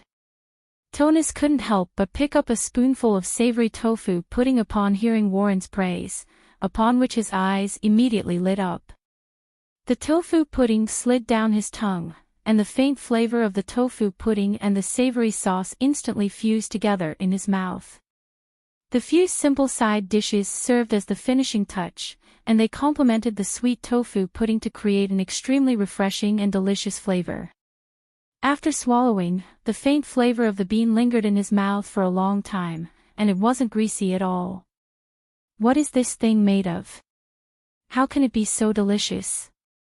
Normal soybeans definitely can't make such a delicious dish. It's simply too delicious. Tonus stared at the tofu pudding in front of him with wide eyes. It was unbelievably delicious, and it had completely overturned his expectations of what good food should be like. Tonus couldn't help but pick up his spoon again and put another spoonful of tofu pudding into his mouth. The delicious tofu pudding spread throughout his mouth, and he simply couldn't stop. All of those thoughts of finding fault, and slandering others, had been tossed to the back of his mind as he was completely entranced by the delicious tofu pudding. It had been a long time since he had enjoyed such delicious food, and it was a very special feeling to be able to cast aside all of his desires and focus solely on enjoying delicious food. Amy held Ugly Duckling in her arms as she looked on at the 2 men devouring the tofu pudding, and murmured, "Those 2 fat grandpas say they don't want it, but their bodies are very honest." Knowing smiles appeared on the faces of all of the customers upon hearing that. They had thought that the 2 of them would try to find fault with the tofu pudding, but who would have thought that they would fall for the tofu pudding so quickly? Let's give them a taste of what it's like to only have 1 serving. The only thing that makes me want to give Mr. Mac's restaurant a bad review is that the tofu pudding is limited to 1 serving per person, Harrison murmured to himself as he panted heavily. Harrison mumbled as he panted heavily. He had already finished half of the medium grilled fish in front of him, and was looking at Warren and Tonys with great interest. Warren put down his spoon, and said to Yabamiya, "Phew, this is so delicious. I'll have another sweet tofu pudding." "I want another savory tofu pudding, no, too." Tonys also put down his spoon, and chimed in. "Tonys, I think you should try the sweet tofu pudding. Sweet tofu pudding has a faint tofu pudding aroma, so it's truly delicious when you add some syrup to it. The salty flavor completely ruins the sweet flavor," Warren suggested with a serious expression. President, I think you should try the savory tofu pudding before you say that. This savory tofu pudding has pickled mustard greens and small shrimps added to it, and it has a refreshing texture that perfectly complements the fragrance of the tofu pudding. The tofu pudding already has a sweet flavor to it, and it's hard to imagine just how sweet the syrup would be. Tony shook his head as he looked at Warren to express his objection. I'm sorry, but there's only one serving of tofu pudding per person, Yabamiya said softly as she looked at the two people arguing. What? Both of them looked at Yabamiya at the same time and raised their voices. Why is it limited? It's not like we're not paying, so I won't ask for 2 servings. Just give me another savory tofu pudding. Tony's brows furrowed as he looked at Yabamiya. If it weren't for the fact that he had ordered a lot of other dishes, he felt like he would be able to eat 10 bowls of this delicious tofu pudding. Seeing as the customers want it, and the restaurant also has tofu pudding, why aren't you selling it to us? Warren was also a little perplexed, and he was also unwilling to only eat 1 bowl. This is the restaurant's rule, and it's clearly stated on the menu. Please understand and abide by it. Yabamiya straightened her back with a serious expression. Her initial uneasiness had been slowly replaced by confidence.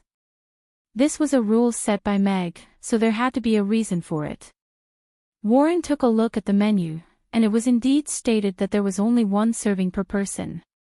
A thought suddenly occurred to Warren.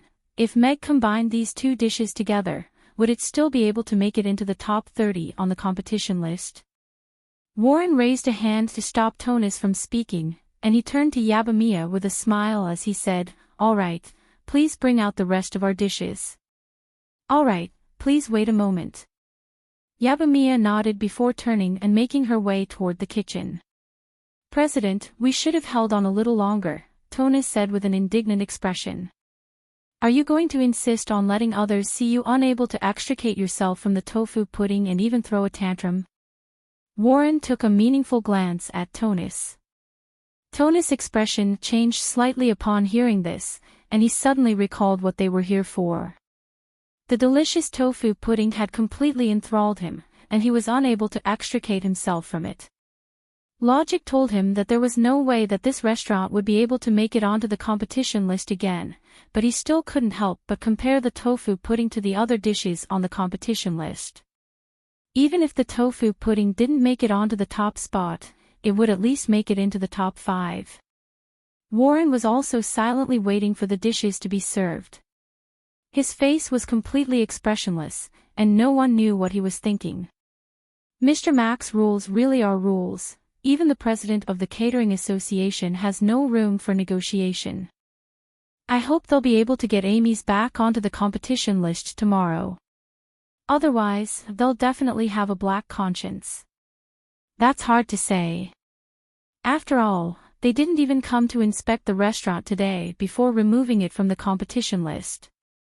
All of the customers looked on with smiles on their faces.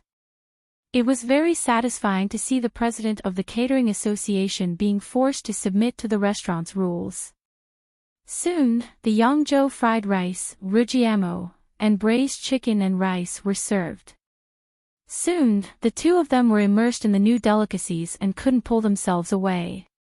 1 mouthful of rujiamo, 1 mouthful of Yangzhou fried rice, and they ate very happily. Their faces were full of joy. Burp! Warren burped with a satisfied expression as he put down the earthenware bowl that he had licked clean. He looked down at the bottom of the bowl, and a slightly awkward expression appeared on his face as he pushed the bowl closer to the center of the table. It had been many years since he had last tasted something like this. He had thought that there was no delicacy in this world that he hadn't tasted since he frequented all of the high-end restaurants in the Aden Square. However, one dish after another had been served, and he had tasted completely different delicacies. Each and every dish was a new experience, and he couldn't help but look forward to the next dish.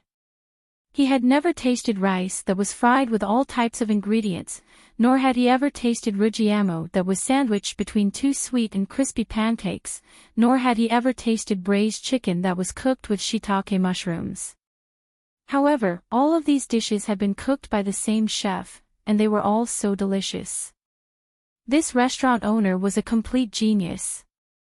If this were 20 years ago, I would have probably ranked all of the dishes in this restaurant from the number 1 spot to the number 5 spot. Warren looked at Meg's receding figure in the kitchen. He was a genius who could topple the entire food industry in the Aden Square. It was a pity that he was born at the wrong time.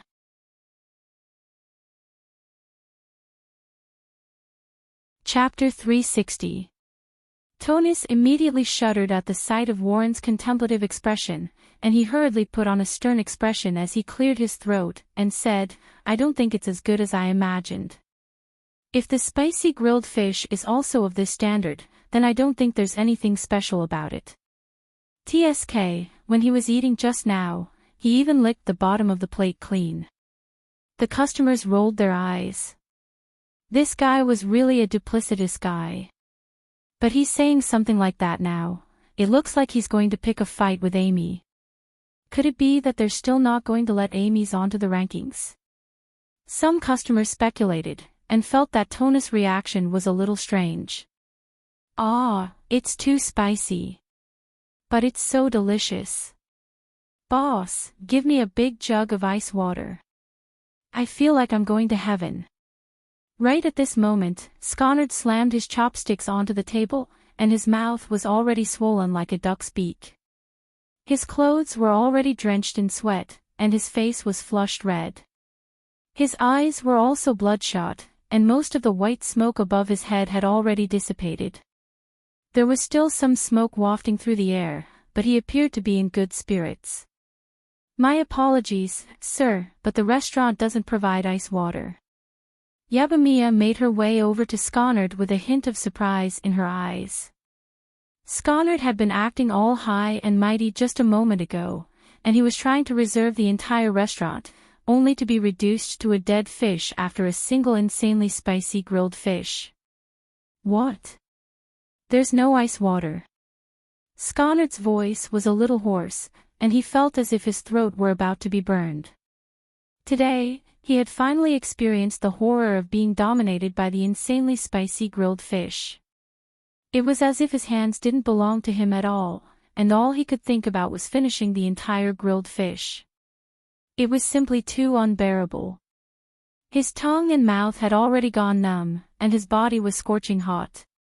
What made Sconard feel a little uneasy was that his stomach was beginning to rumble. The spiciness of the grilled fish in his stomach was most likely going to be unbearable for his fragile anus. Sconard's mood was a little heavy, and he needed something cold to calm himself down. He immediately flared up with rage upon hearing Yabamiya's words. "This grilled fish is way too spicy, and it doesn't even come with ice water. What kind of service is this?" "I'm sorry, sir. The grilled fish was ordered by you, and the spicy flavor was also chosen by you. The restaurant doesn't have the usual practice of providing ice water, nor does it match the grilled fish with ice water," Yabamiya said apologetically. However, this time, his rejection was more resolute and his tone was more confident. "2 dragon coins, Bill." Sconard took a glance at Yabamiya before slamming 2 dragon coins onto the table. He then hurriedly made his way toward the door, smoke still lingering above his head.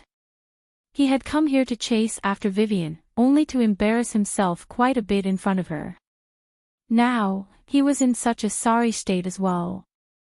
Most importantly, there was nothing he could say about the taste of the grilled fish, so he had no choice but to swallow his pride. He had learned a lesson today: chefs were not to be messed with, especially if they were the boss of a restaurant. As expected, the insanely spicy level really is insanely spicy. It's not something that just anyone can try. All of the customers looked on with smiles on their faces, and all of them were quite pleased to see this. Being a good person is a very important skill. I hope this young man can be a good person in the future. A faint smile also appeared on Meg's face. He took a glance at Tunney's and Warren, who were waiting for their food to be served. He chopped up the remaining half of the insanely spicy level pepper and tossed it into the pot before pouring the bright red sauce over the grilled fish. Some delicacies can fool others, but some can't. Unless you don't eat a single bite, Meg said internally as he put down the pot. President, how about we try something else? It looks like the insanely spicy level might be a little difficult to stomach, Tunney's whispered to Warren as he glanced at Sconard's departing figure. Hello, here's your spicy grilled fish, please enjoy. As soon as Tunney's voice trailed off, Yabamiya carried a large grilled fish out of the kitchen and placed it in front of Warren and Tunney's. The spicy aroma of the grilled fish wafted toward them, and both of them reflexively closed their eyes. This level of spiciness. How could it be so rich? No amount of chili should be able to produce such a level of spiciness. Tunney's was quite surprised. He had thought that Sconard's performance was a little exaggerated when he was eating the grilled fish, but only after smelling the spiciness did he realize that this level of spiciness was most likely different from anything he had ever tasted. Warren quickly adapted to the spicy flavor of the grilled fish, and he stared at the grilled fish in shock. I've never seen such a cooking method before, and it's completely different from the grilled fish I've eaten in the past. Could it be that he's invented another new cooking method? Warren quickly adapted to the spicy flavor, and he was quite surprised to see the grilled fish in front of him. Meg had already given him far too many surprises today. He had tasted all types of delicacies in the Aiden Square, and he had seen many talented chefs, but none of them had been able to amaze him with every dish that Meg had cooked. He was a genius, and Warren had to admit that. What kind of enjoyment will such a unique cooking method bring to the table? Warren thought to himself, and his curiosity was piqued. He loved spicy food, but he had never tasted anything spicy that had left such a deep impression on him. Perhaps this dish would be able to give him something different. There's no need for that, I'll take this. Warren picked up a piece of fish with his chopsticks. The tender white fish meat was enshrouded in bright red sauce, and he couldn't help but salivate. All right, I also think it's just a little spicy, but it's not insanely spicy. Tunney's could only muster up his courage at the sight of Warren's chopsticks. After all, he was the one who had requested the order. He picked up a piece of fish with his chopsticks and placed it into his mouth along with Warren. This spiciness. How can there be such a spicy pepper in this world? No. This definitely isn't a common pepper. This spiciness is so special and delicious that it makes all of my sweat glands instantly open up. The spicy flavor of the grilled fish makes it even more delicious. The skin of the fish is crispy, but the meat is extraordinarily tender. The spicy flavor is irresistible, and the delicious fish meat perfectly suppresses the spiciness to an acceptable level. Warren swallowed the piece of fish meat in his mouth, and stared at the grilled fish in front of him with an incredulous expression. This feeling is like dancing on the tip of a knife. Danger and excitement coexist, and it's addictive.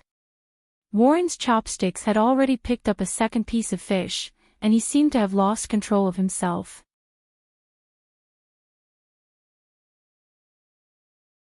Chapter 361. Master Adams, how is Vivian's condition? In an intricate wooden cabin, Michael was looking at the old man sitting in a wooden chair with a nervous expression, and he was placing a hand on Vivian's shoulder. City Lord, most of the glacial energy in young Mistress Meridian's has indeed disappeared. Even some of the smaller meridians have been significantly reduced, and the effects are far better than when I nurtured her with fire magic. If we can maintain this level of effect, there's even a chance that all of the glacial energy in her body can be completely dispelled. Adams withdrew his hand after a short while, and a hint of surprise appeared on his wrinkled face. He turned to Michael and asked, "Could it be that you found a more powerful fire magic caster, City Lord? Or did you feed young mistress some kind of fire attribute spirit fruit? Is that true, Master?" Upon hearing Adam's words, a glint appeared in Michael's eyes, and he looked at Adams agitatedly. Can it really be completely dispelled? Vivian was also quite excited to hear that. Only she knew what kind of pain she had been through during these past few years. She couldn't sleep well at night, she couldn't eat delicious food, and even the amount of exercise she did every day had to be strictly controlled. Living like that was worse than death. City Lord, you know that I never lie. Adams shook his head with a smile, and said, however, I do want to know which master was responsible for dispelling the glacial energy in young mistress' body so quickly. Young mistress, you've wasted so much time with me over the past few years, it really makes me feel rather ashamed. I'm afraid you won't find a more powerful fire magic caster in Chaos City than Master Adams. She didn't eat any high-grade fire attribute spirit fruit either. Instead, Michael was rather excited to hear Adams' confirmation, but a peculiar expression appeared on his face as he explained the reason. Grandpa Adams, I didn't eat any spirit fruit, nor did I find another magic caster. I only had a spicy grilled fish tonight, and I sweated profusely, and became like this after I came back. The only explanation for this is that grilled fish, Vivian immediately said. Ever since she was 10 years old, she had been coming to Adam's place to nurture her body with fire magic every month. If it weren't for the fact that she had no magic aptitude, she would have most likely been learning magic from him already. They were very close, and would often visit his place. Spicy grilled fish. Adams turned to Vivian with a perplexed expression, and asked, why does that sound like a dish? Could it be that the glacial energy in young mistress' body was dispelled from eating a dish? That's right, it was a dish, super spicy grilled fish. Vivian nodded vigorously as she looked at Adams with excitement and anticipation in her eyes. Grandpa Adams, does that mean that I only have to eat a spicy grilled fish every day, and my body will slowly recover? Adams nodded with a smile, and said, if the young mistress really did manage to expel the cold from her body after eating that spicy grilled fish, then that means that the spicy grilled fish is very effective in expelling the cold from your body.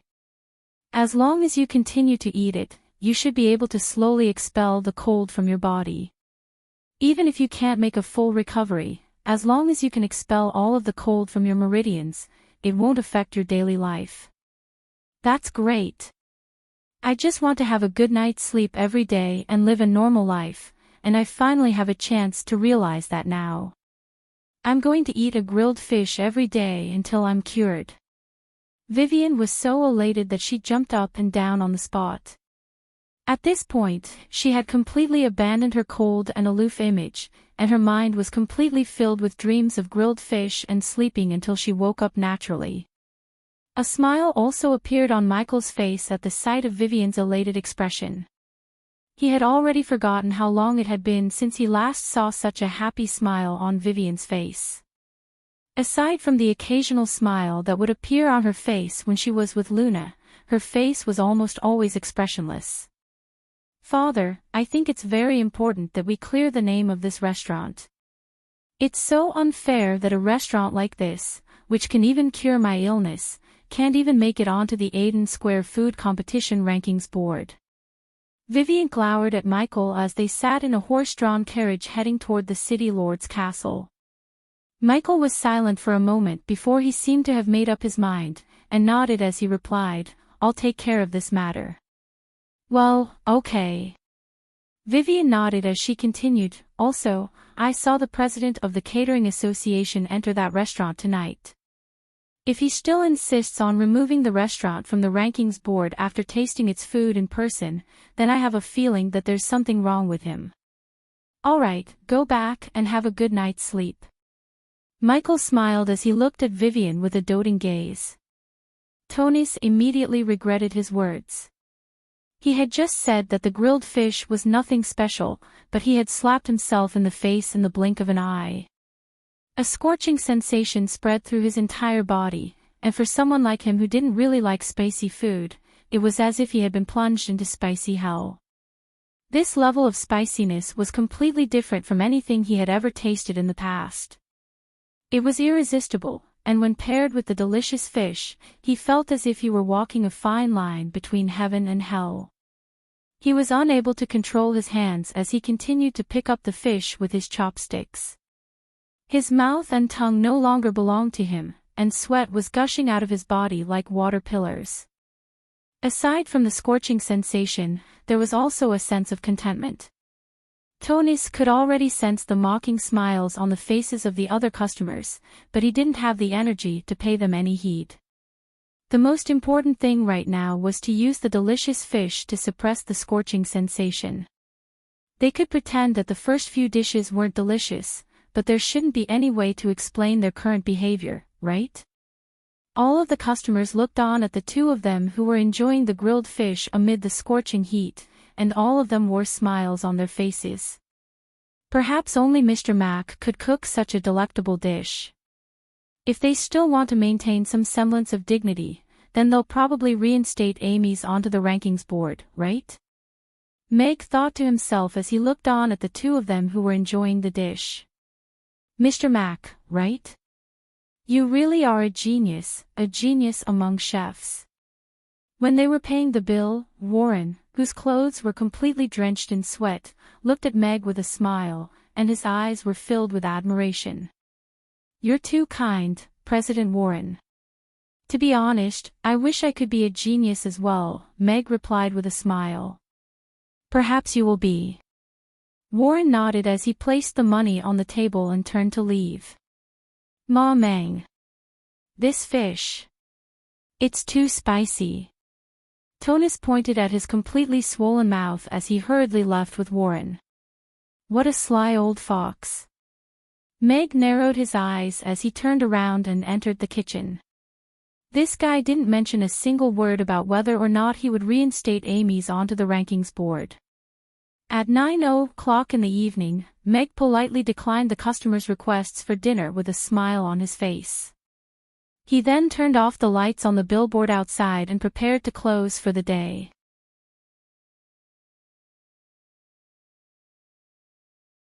The waiters in the restaurant should also be off work.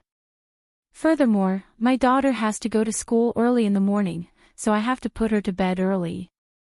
If you don't mind, perhaps you can come back later for grilled fish. Meg looked at Michael, but shook his head. He then turned to the drowsy Amy, and apologetically said, You have a daughter. So you have a daughter. Looks like you're a good father. Michael also caught sight of Amy, who was leaning against the counter, and his furrowed brows immediately eased. He turned to Meg with approval in his eyes. A good father was even rarer than a good chef. In Chaos City, he was very rarely turned down, but who would have thought that he would be turned down by the same person twice in a row? Even though he had used his identity as the city lord, it still didn't work. I'm not a good father. I just want to spend more time with her and give her everything that she can. Meg looked at Amy with a gentle expression. Actually, I'm here to eat grilled fish today as a father. I also have an adorable daughter. I was very busy when she was young, and almost didn't have time to be with her. I owe her too much. Also, it's because of me that her body has suffered from an incurable chill. She's been living in agony for all these years, and I can't do anything about it. Perhaps you can understand this kind of torture. Michael looked at Meg, and paused momentarily before shaking his head, and saying, I've never said these things to anyone else. Perhaps it's because we're both fathers. Meg looked at the city lord, who was renowned for being a tough and iron-willed man. He didn't think that there would be such a gentle side to him. After a brief silence, he opened the door with a smile, and said, That's great. Not only is my grilled fish delicious, it can also ward off the chill. Today, I'm treating a father. Then I won't stand on ceremony. A smile also appeared on Michael's face as he strode into the restaurant. Boss, who's this? Yabamiya was just about to leave after cleaning up the restaurant when she caught sight of Michael following Meg into the restaurant. Meg was a stickler for rules. The city lord of Chaos City. Sally, who was walking behind them, cast her eyes down slightly. She had seen Michael's portrait back in her family. In order to prevent the younger members of her family from offending powerful figures, her family would have them memorize the portraits of some of the most powerful figures on the Norland continent. You can go back first. This is a friend of mine, I'll take care of him, Meg said with a smile. All right, see you tomorrow. Yabamiya turned to Michael with a smile before exiting the restaurant with Sally. Michael also nodded at them with a smile. His gaze lingered on Sally for a while, and a hint of confusion appeared on his face, but he didn't say anything. Please take a seat, City Lord. You can choose any flavor of spicy grilled fish you like. Mild spicy, medium spicy, super spicy, or insanely spicy. If you want to have a good night's sleep, I suggest you don't choose the insanely spicy grilled fish. Meg closed the blinds. He had made an exception for Michael today, not because he was the city lord, but because he was a father. As a father, he could empathize with the despair that he would feel if Amy were to be hurt because of him, and there was nothing he could do to save her. Of course, Meg was also thinking about the Aiden Square Food Competition Rankings Board. He had initially planned to go to the City Lord's castle tomorrow, but now that the City Lord was sitting in the restaurant, it seemed like it would be better to talk to him in person. Michael flipped open the menu for a while before closing it as he turned to Meg and said, "Then I'll have a medium super spicy grilled fish." "All right, please wait a moment. I'll take the kids upstairs to sleep first." Meg nodded before making his way over to the counter. He carefully picked up Amy, who was already fast asleep, and Ugly Duckling, who was sleeping soundly in her arms, before slowly making his way upstairs. You're tuning in to the LoveLore Library YouTube channel. We're so grateful for your support, and don't forget to subscribe to join us on this incredible journey through captivating stories. Your generosity through donations truly makes a world of difference, as it's the primary source of revenue that allows me to expand and enhance this channel for you. Thank you from the bottom of my heart for being a part of this adventure.